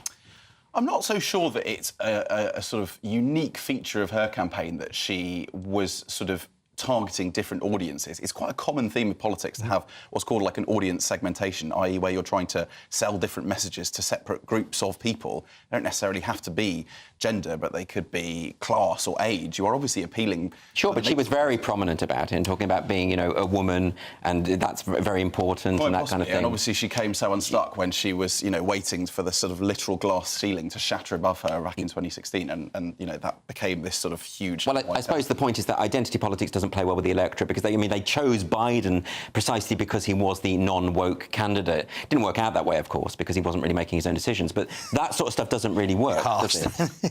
I mean, who knows? November is still very far away. Kamala Harris is, you know, neck and neck with Trump, roughly, in the opinion polls. I know in some of the swing states she's kind of dipped back behind. I think the hardest problem for her is being an incumbent, somebody who has served in the White House for 4 years. Yes. And yet still promising that kind of change narrative. You know, how does she utilise both of those things together to her? Yeah, we have to get to know her, don't we? And the problem is we aren't at the moment. Well, I would just say that I don't think her talking about being a woman here is just an identity politics card. I actually think it's quite politically astute in this current election, because half the electorate are women, and a lot of them are worried about things like rolling back Roe versus Wade, Yes. actual policies that the Republicans have brought in and backed, the change of the Supreme Court. These are real things. The J.D. Vance stupid comments about cat ladies. You know, these are things she can politically exploit. That's absolutely true. And women vote in high numbers in the States. That's absolutely true. But of course, a lot of women resent the idea that they should vote for someone just because they're a woman. But she hasn't been doing that. She's No, I'm talking about the media coverage. I mean, there's been a lot of that. And the other thing... But what she's doing is not making Hillary's mistake. I mean, Hillary's mistake was making it, in a sense, was making it all about shattering the glass ceiling and not about what she was going to do. And also the mistakes Hillary made in terms of criticising sort of effectively white working class voters as well. So don't you think an emphasis on policy... VP was perfect. An emphasis on policy would really help Kamala Harris, given those circumstances. I mean, particularly because there is a wide perception that she is a kind of DEI candidate, specifically because Joe Biden himself said he was going to have a black woman as his VP. In other words, she wouldn't be there if she was a white man. Well, she was already elected to the Senate from the largest state in the Union, so, I mean, it was not like she was sort of some random person who wasn't qualified. No, but you know that she wouldn't have got the job if it weren't for her identity. Well, I mean, you know, American politics has always been about different constituencies. Even you know, we've got to have one from the north, one from the south historically. So, but that's my point is that given those circumstances, is it not unwise of her to focus on that? No, I think what she will do, clearly, over the next few weeks, it was all about introducing her. It was all about saying she's not Biden, this is a new start, this is a new generation. Yes. Clearly, she will have to talk in more detail about policy, and she will be doing more interviews, I'm sure, over coming weeks. You know, she's not going to hide from the media, as it were. I'm not sure that she quite has, but that's I'm not sure that she's going to be. That narrative won't be able to be made as she talks more about policy, etc. Actually, in the convention speech, she did talk quite a lot about policy, but you know, the glitz and the glamour of the convention is out of the way, and now it's the hard scrabble of the campaign. I think that's going to be very interesting when we hear her talk off script. I think that's going to be the big thing, basically. And the debates. Well, the debates. And the debates. That's going to be interesting as well. OK, so what about, Anna, this swing state issue? Because really it is going to come down to the swing states, isn't it? And the thing is, Robert Kennedy Jr. now endorsing Trump, he's not going to stand in those swing states. That's going to be, I mean, that could be a game changer, couldn't it? It could, and obviously we've seen. I mean, Matthew alluded to the fact that Kamala Harris is trying to not repeat the mistakes of Hillary Clinton, where she didn't even campaign in certain areas, nowhere near enough. And call people deplorables, which is never a great way to woo anyone, is it? Absolutely appalling.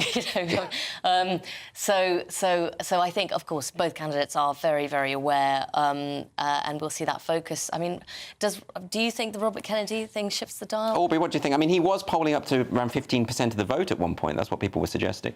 I mean, I've not seen anything to suggest that all of his support is necessarily going to sort of fall very neatly behind the Republican Party. It could splinter. There's probably a lot of people that feel quite disenfranchised. You know, the American system is a two-party system. They already had the choice of Trump. When he was at 15%, it wasn't like Trump wasn't in the race. It was people who were already... You say anybody but Trump. Well, some of the anybody but Trump people were going to Kennedy because they didn't like Trump. Oh, these things are absolutely malleable. I completely agree. What the Democrat strategists are really worried about is the Greens. So the perpetual... she's Jill Stein, isn't it? The Green candidate who always gets 2% of the vote. Do you remember back in the Al Gore, George W. Bush election, where the Nader made the difference of a couple of percent, and that can really make it. So the pressure, and what we saw this week is that the left of the Democrats fell behind Kamala. So I think the pressure on the Greens to drop out will continue to be pretty intense. That, but then, you know, we're talking about I mean, Aubrey makes a good point about the way in which we can't be sure which way the RFK voters are going to go out. However, his endorsement of Trump, that does make a difference. The idea that he would be in the cabinet, the idea that his particular issues, the things that have appealed to the people who are going to vote for RFK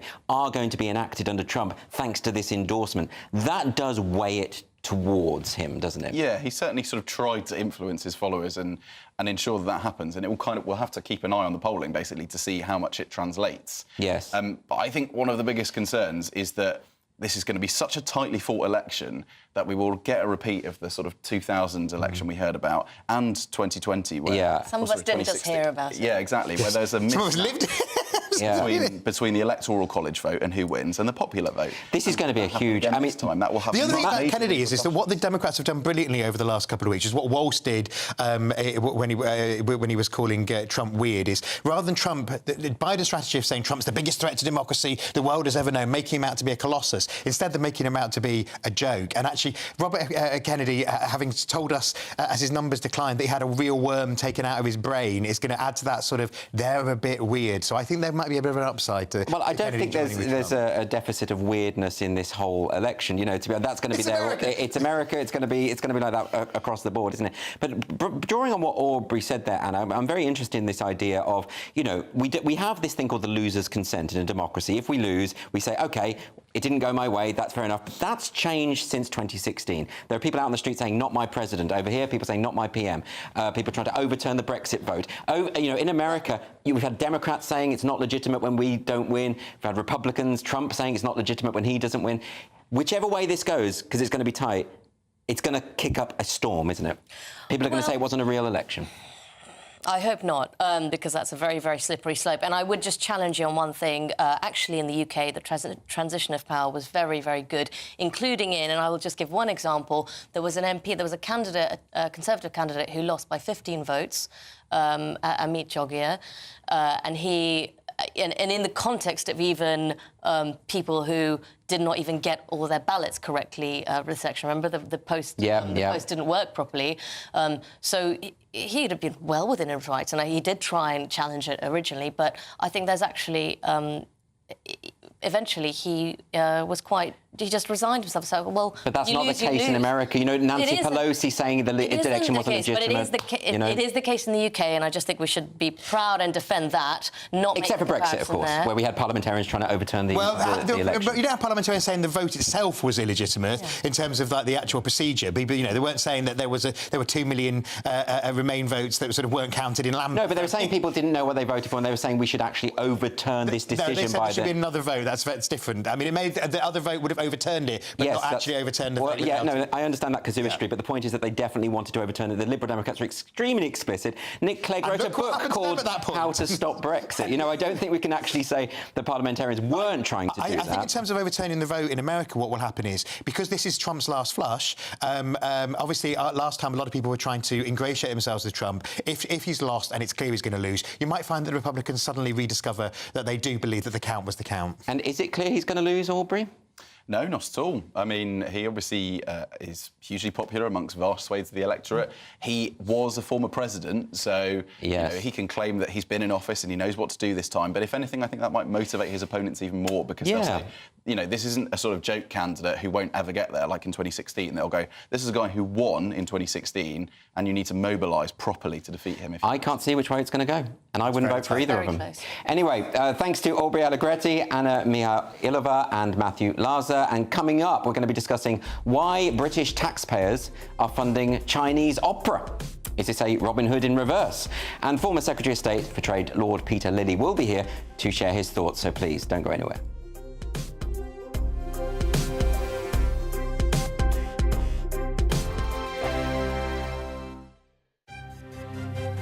GB News Breakfast, every day from 6 a.m. Football and gambling can go hand in hand and cause long-term problems. New figures show that young adults aged between 16 and 24 who have bet over the last year are more likely to report mental health issues compared to those in older age groups. And joining us now to discuss this is Matt Burgess, who is a former gambling addict and now helps those to deal with their own gambling issues. Yeah, I think gambling is one of those things that is so accessible now. You know, everyone's got a kind of mobile phone in their pocket, walks around with a kind of 24-hour casino, if you like. So I think it's really important that people realise that we have to sort of recognise that that is a month of quite condensed gambling, and we don't want people to sort of carry that on into their everyday life, because that's when it can become really risky and you know, it can become addictive. I had no idea, though, that it was linked to first-time gambling. For the first time, people might be able to pick up and have a go. And then it doesn't end there. It goes on, because by then you've got the bug. Is that how it works? You've got to remember, for things like the Euros, the World Cup, so you get a lot more people watching football and therefore potentially betting on football. May I ask you about how severe your own gambling addiction got? Well, look, I think there was a couple of touch points for me where I realised that things were getting out of hand. There were some times at university where, you know, I kind of thought, you know, I'm definitely doing this a bit too much, but, you know, kind of thought maybe it would move on once I left, but it didn't. It did follow me. And then, you know, I got to points where I was at my worst gambling 16, 17 hours a day. I was spending huge amounts of money. It can spiral out of control very, very quickly, and that was the important thing that we want to highlight is, you know, what can start as fun can become very, very dangerous in a sense. GB News, the People's Channel. Are the newspapers getting you down? My wife didn't divorce me that month. Struggling to separate the wheat from the chaff? I know that it's a bit of a circus at the best of times. Well, don't worry. Headliners has got you covered. We'll take the burden of reading the day's news, and if we get depressed, who cares? It's an occupational hazard, frankly. That's Headliners on GB News from 11 p.m. till midnight, and the following morning, 5 till 6 a.m. on GB News, the comedy channel. Nah, just kidding. Britain's news channel. Join me, Camilla Tominey, for a frank and honest discussion with those in power that cuts through the spin and gets to the heart of the issues shaping our nation. You haven't confirmed that you want to stand as leader, but you haven't ruled it out either. This report basically says that he's not fit to stand trial. Is he indecisive? Incompetent? I deliver the dose of reality Westminster needs. That's the Camilla Tominey Show at 9:30 every Sunday on GB News, the People's Channel, Britain's news channel.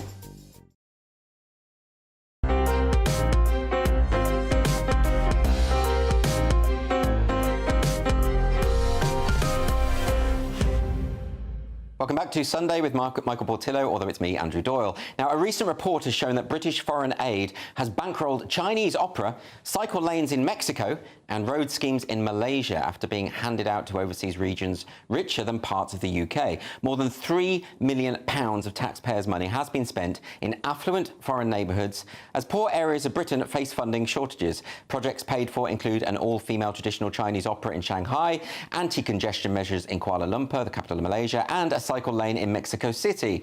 Given the significant financial challenges faced within the UK, is it justifiable for British foreign aid to be allocated in projects in affluent foreign regions? So joining me to discuss this, I've got former Secretary of State for Trade, Lord Peter Lilly. Lord Lilly, what's so wrong with Chinese opera?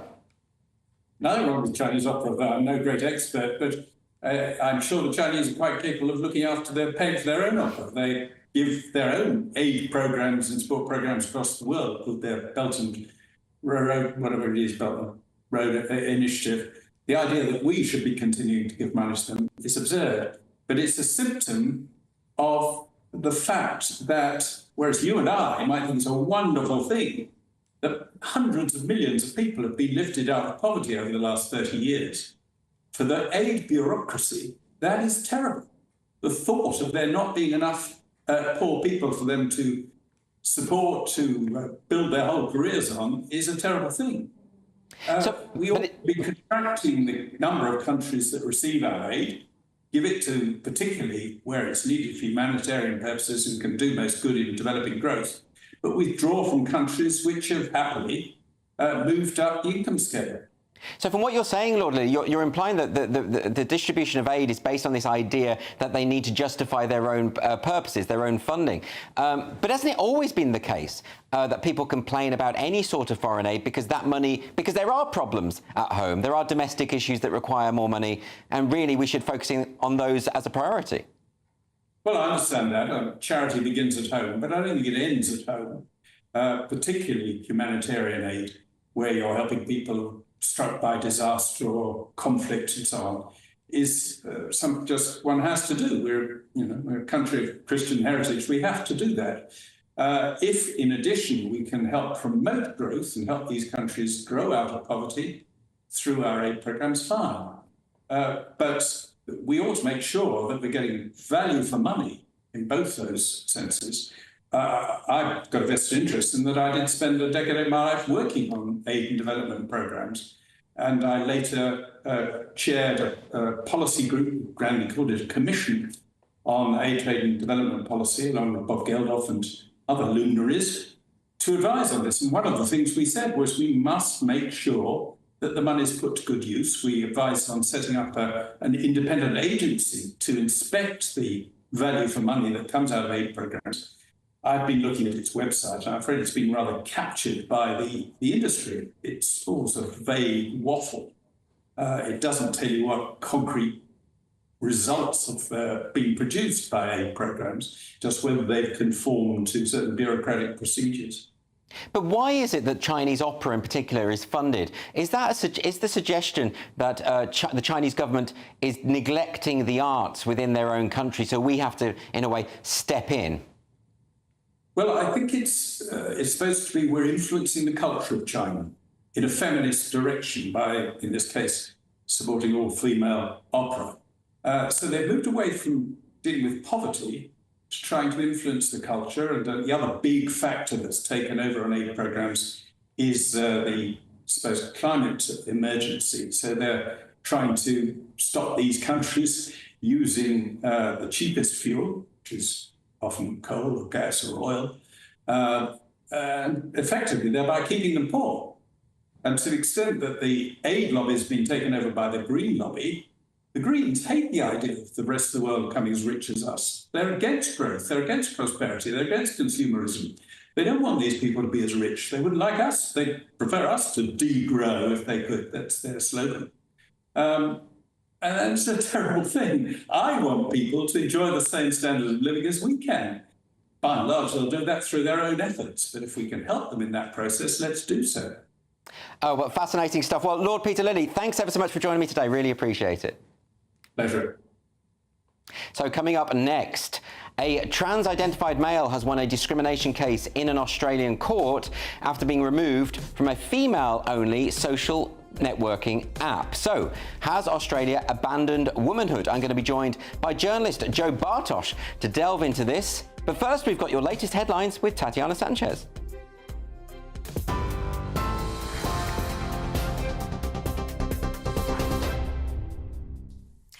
Andrew, thank you and good afternoon. The top stories. Authorities say the suspect in custody for a stabbing attack in Western Germany, killing 3 people and injuring 8 others, is a 26-year-old Syrian man. German police say the suspect turned himself in and admitted to the crime. The Islamic State terror group claimed responsibility for the attack, which happened in a market square, saying it was carried out by one of its members. And today, a German federal prosecutor has confirmed that to be true. A church service has been taking place today to remember and pay respect to all of those who lost their lives. In other news, overnight barrages of missiles were fired from Israel towards Lebanon as the Israeli military confirmed it launched airstrikes on Hezbollah targets early this morning.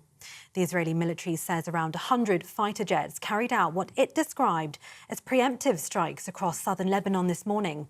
The militant group Hezbollah later fired rockets and missiles back into northern Israel. They say it's in response to the killing of one of its top commanders in an Israeli airstrike in Beirut last month. Israeli Prime Minister Benjamin Netanyahu says Israel would take all measures necessary to defend itself.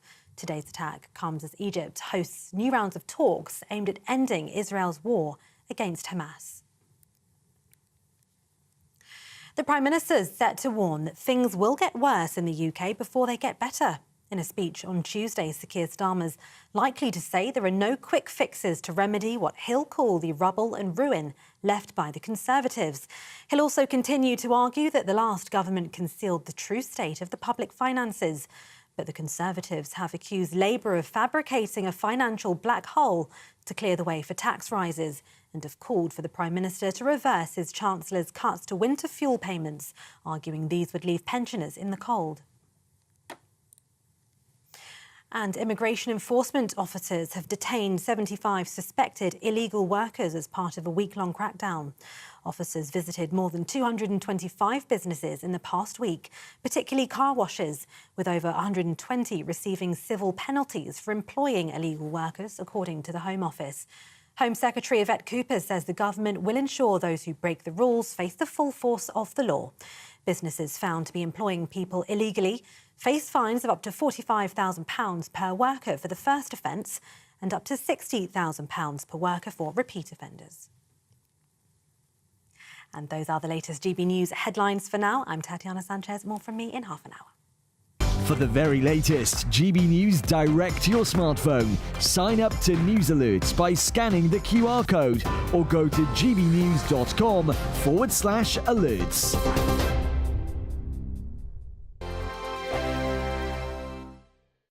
Hello there, welcome to your latest GB News weather forecast. Through the day today, we see further rain pushing its way eastwards, heavy at times, particularly across the northwest, and quite a cool and breezy day. For all of us, low pressure in charge of our weather at the moment, tightly packed isobars indicating those brisk winds. But into Monday, a bank holiday for some of us, ridge of high pressure trying to move in for a short period of time. But for the rest of the Sunday, you can see outbreaks of rain across Northern Ireland, Scotland, Northern England, the yellow colours indicating some heavy bursts, particularly over the higher ground. Cloudier further south across much of England and Wales. Some showers in the west, best of the sunshine towards the southeast there, with highs around 21 Celsius. Cool for many, breezy conditions, the mid-teens at best. That rain continues into the evening time across parts of Scotland. Some heavy bursts possible at times too. Brisk winds too, but starting to ease later on. A cool evening to come here, temperatures around 13 to 15 Celsius. Some heavy showery rain across Northern Ireland as well. There could be some local disruption here, rain across Northern England. Brighter skies for the rest of England and Wales, but scattered showers across central and western areas, and still remaining on the cool and breezy side. Overnight into Monday, further showery outbreaks of rain pushing eastwards. So a lot of cloud generally and winds staying breezy around the coast but easing inland, and temperatures generally for most holding up in double figures, a little warmer compared to recent nights to take us into Monday morning. A mixed start on Monday, some sunny spells, scattered showers across Northern Ireland, Northern England, North Wales, some in the southeast of England clearing as well, but generally a much drier, brighter day for everyone, and cloud bubbling up through the day, some showers possible, but there'll be more in the way of bright or sunny spells, and that will help lift temperatures a little higher, around the low 20s towards the southeast. See you again later. I'm Christopher Hope. From pop stars to politicians, I'll interview anybody in a pub who's got a political opinion. Join me every Friday on Spotify, Apple Podcasts, YouTube or gbnews.com, or wherever you get your podcasts. This is GB News, the People's Channel. Every Saturday, 10 till 12, we'll bring you all of the news that you need to know. We'll also remind you that there is so much to smile about. It's my favourite time of the week. I get to relax, enjoy some light-hearted stories, and let Ellie teach me about fashion too. That's Saturday Morning Live, every Saturday, 10 till 12. Only on GB News, Britain's news channel. Join me, Nana Akwe, for an informative, interactive news programme with a difference. It's fun. It's true. You're not wrong. No one will be cancelled. Lovely. Join me from 3 p.m. every weekend, only on GB News, Britain's news channel.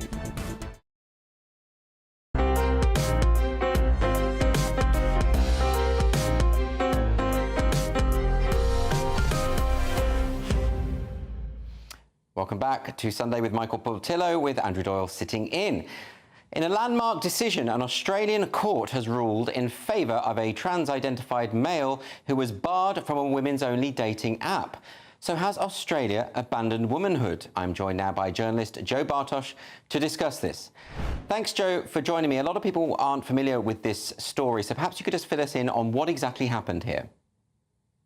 Yeah, certainly. So, in a social media conversation, Sal Grover, who owns the women-only dating app, it's a general social media app called Giggle.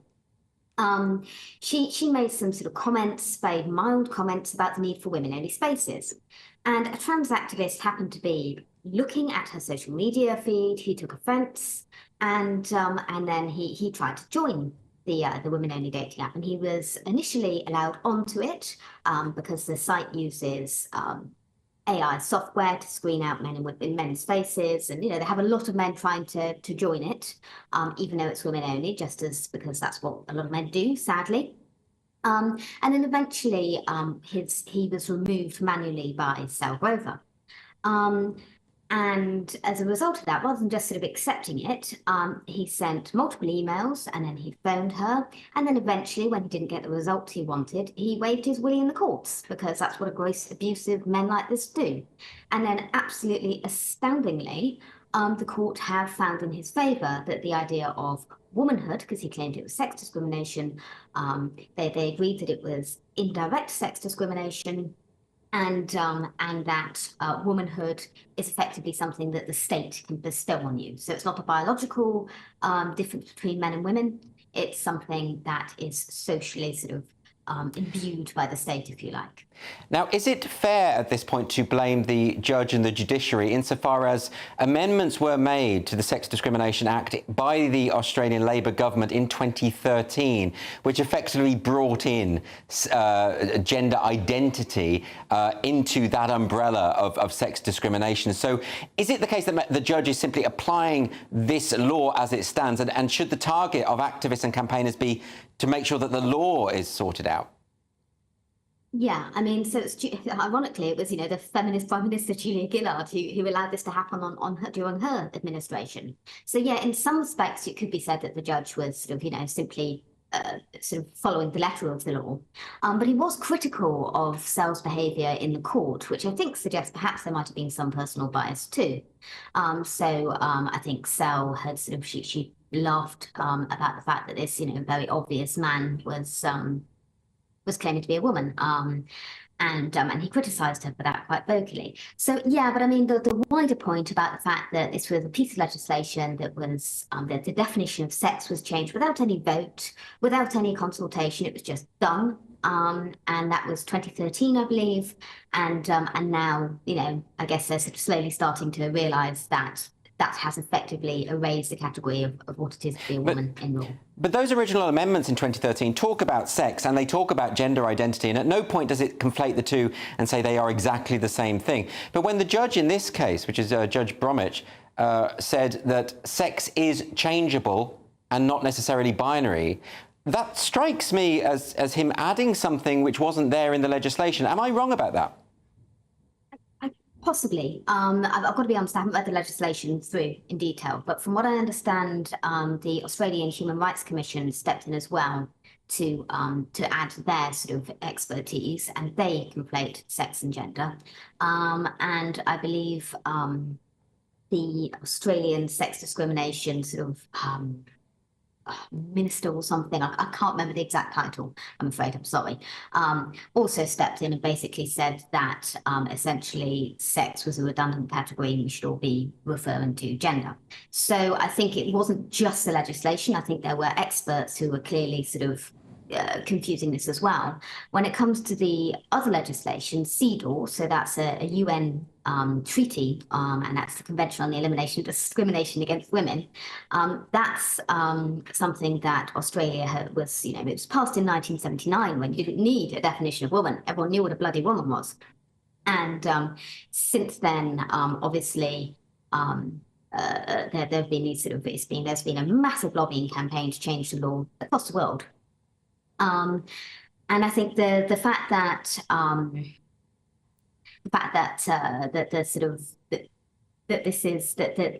Australia has set this precedent with regards to the interpretation of CEDAW is quite worrying, because there are a lot of countries where women don't even have the most basic rights who will now be following this legal ruling.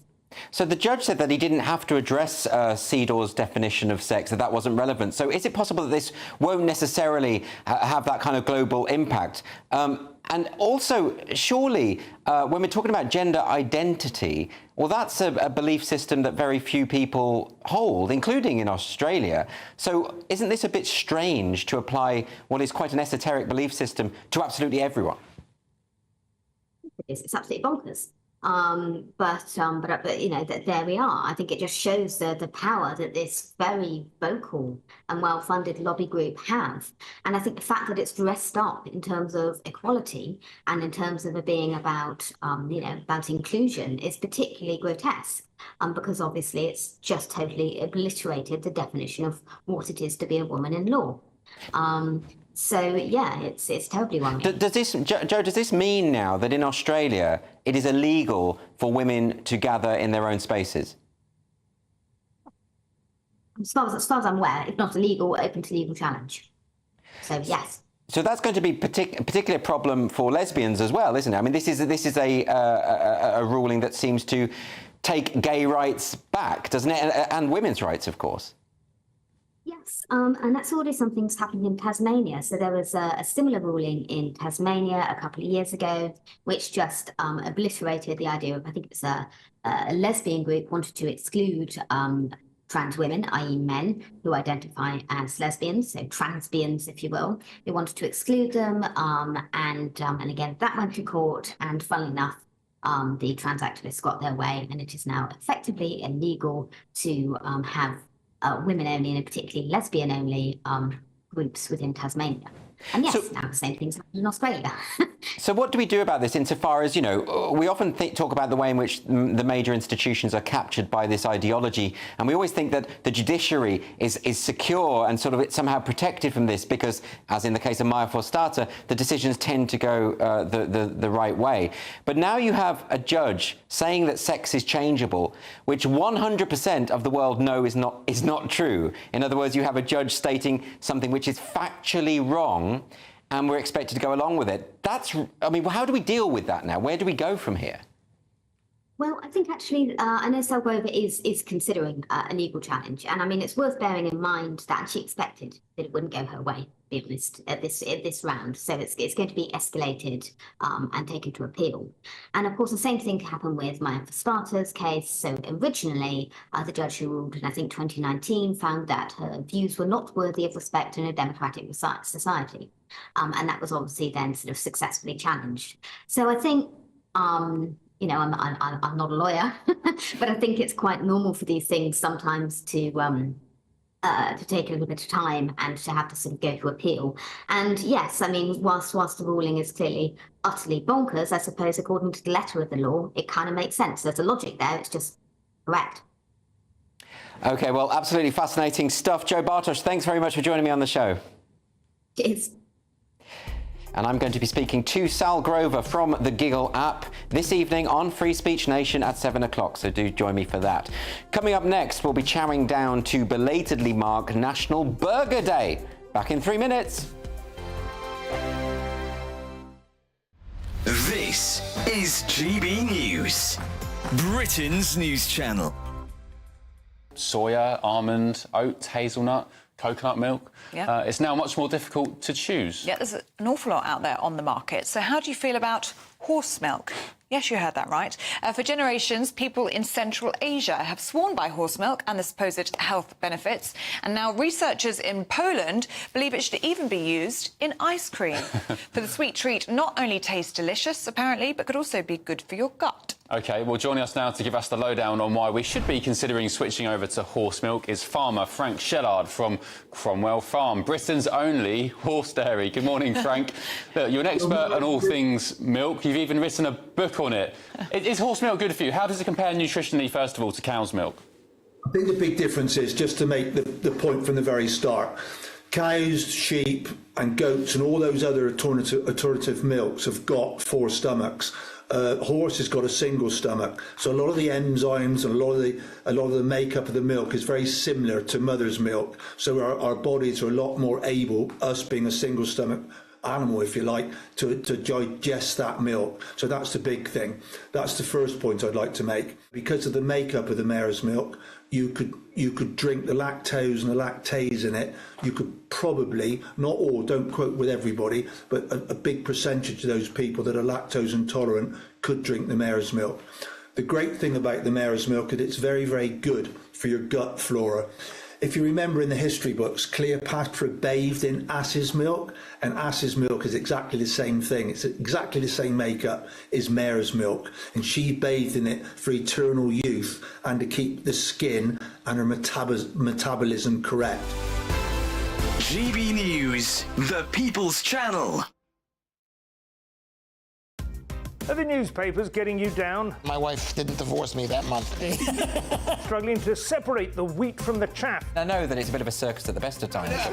Well, don't worry, Headliners has got you covered. We'll take the burden of reading the day's news, and if we get depressed, who cares? It's an occupational hazard, frankly. That's Headliners on GB News from 11 p.m. till midnight, and the following morning, 5 till 6 a.m. on GB News, the comedy channel. Nah, just kidding. Britain's news channel.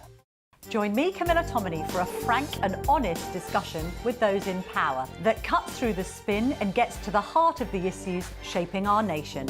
You haven't confirmed that you want to stand as leader, but you haven't ruled it out either. This report basically says that he's not fit to stand trial. Is he indecisive?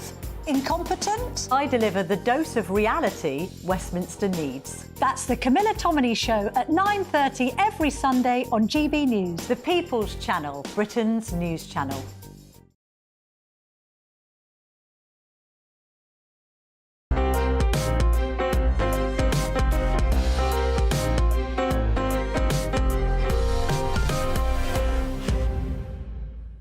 So this week we marked National Burger Day. For a lot of people, there's nothing better than having a burger and chips. So I'm joined now by entrepreneur and owner of Wing Kings, Aaron Morrell.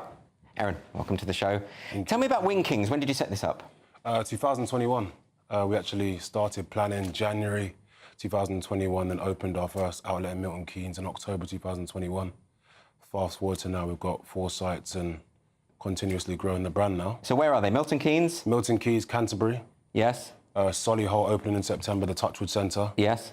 And Coventry, right next to the theatre. OK, so is your background in cookery, or is this just something you went into? No, I have 2 partners, Harminder and Palm. I've known Harminder for a while. Palm was Harminder's cousin. Yeah. We always wanted to set a business up. We lived locally together.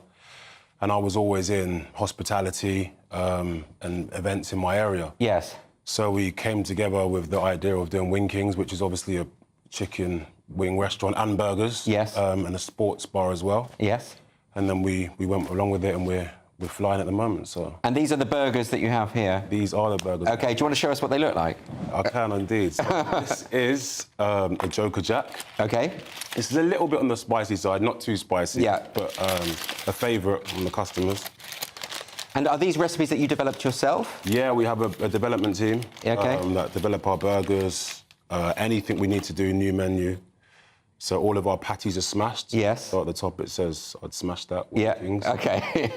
So in here, cheese, jalapenos. You know, they look very good, because sometimes when you see photographs of burgers and then you see the actual thing, it's sort of a flat, squashed kind of thing. Of course. You know, but that doesn't look that way. No.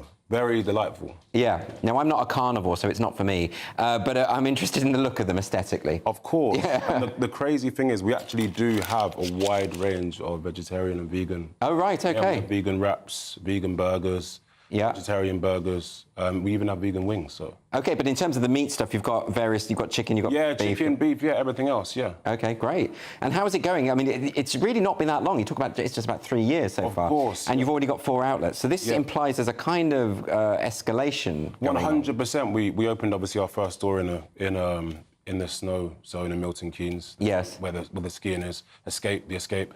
And then from then we thought, you know what, we're franchised. So we started franchising and now it's gone through the roof. Franchises are always asking us, look, we're having meetings on a regular basis, and the Canterbury stores, Solihull and Coventry are franchisees. Yes. So, yeah. And what's your plans for the future? Where do you see this going in, say, 10 years' time? We'd love... we've got some targets ourselves. Yeah. Our targets are for the next 5 years to exceed 50 stores. So... Oh, wow, OK, so you're really going to go for it? Of course, yeah. Yeah, we're looking at sites in London at the moment, Manchester, all the big cities we want to launch ASAP. So. Yeah, but it's quite a competitive market, isn't it? I mean, there's a lot of huge names. 100%. So why should people go to you rather than, the big I think chains? our menu's completely different. Right. We have grilled wings, we have buttermilk wings, we have boneless wings, and then we have a wide range of burgers as well. Yes. So our menu is very diverse. There's also a lot of vegan options as well. And it's sports whilst you're eating, which is massive at the moment. So in all of our stores, we have 15 to 19 screens. Yes. Where people can watch live. And are you getting feedback from the customers, and are you getting people sort of regularly coming back and that kind of thing? Of course. When we first opened Winkings in Milton Keynes, you couldn't get a seat in there for 2-3 weeks. Right. And even, I was in the store yesterday. Even yesterday, there's a queue outside the door. Really? So it's gone through the roof. And a lot of it is about internet as well, isn't it? Of course. Word of mouth and that sort of thing. Social media is massive. We're very, very good on... Our social media team is very good. Yeah. So I believe we do a great job on there. So that obviously drives the influx into the stores that we have open at the moment. Well, that's something you can do these days, can't you? Is that you can sort of escalate a business because you have that advantage of the, the digital world. 100%. So where can people go and find out more about this online? So they could follow us on Instagram at the Winkings with the Z. Yeah. And then our website's on there as well. Yes. Also on TikTok, and we're on Facebook as well. OK, well, that's fantastic, Aaron. Thanks very much for joining us, and really good luck with the business. Thank you for having me. Yeah, no worries at all. Cheers. OK, then. So thanks very much to all of my guests today. Michael's going to be back hosting next Sunday, and up next is The Weekend with Dawn Neeson. Looks like things are heating up. Boxed boilers, sponsors of weather on GB News. Hello there, welcome to your latest GB News weather forecast from the Met Office. Showery rain starting to clear as we head into Monday, a little drier and brighter and warmer. For many of us, with the winds falling a little lighter, low pressure starting to move away, a brief ridging of high pressure moving in for Monday, which is a bank holiday for some of us, ahead of further wet and windy weather moving in to the northwest later on in the day. For the end of Sunday and overnight, we can see showery rain still affecting parts of Northern Ireland, southern Scotland, northern England. Elsewhere, clear spells and scattered showers.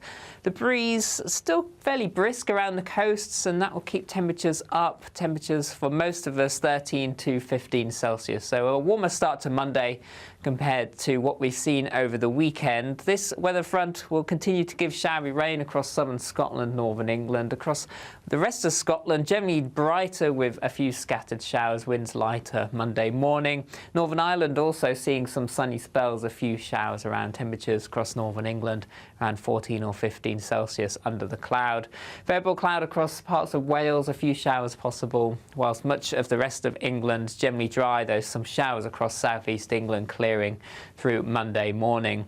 And then through the day, as that ridge of high pressure builds in, it largely stays dry and bright. There'll be some sunny spells, but quite a bit of cloud around for most of us. Showers across northern parts of the Midlands, northern England into southern Scotland, but most places staying dry. And with lighter winds, just feeling a bit warmer. Temperatures high teens to low 20s, highs around 23 Celsius towards the London area, so just a little improvement for some. Then into the evening time, further wet and windy weather starts to move back in across Northern Ireland, western parts of Scotland. Over the next few days, it stays wet and windy across the north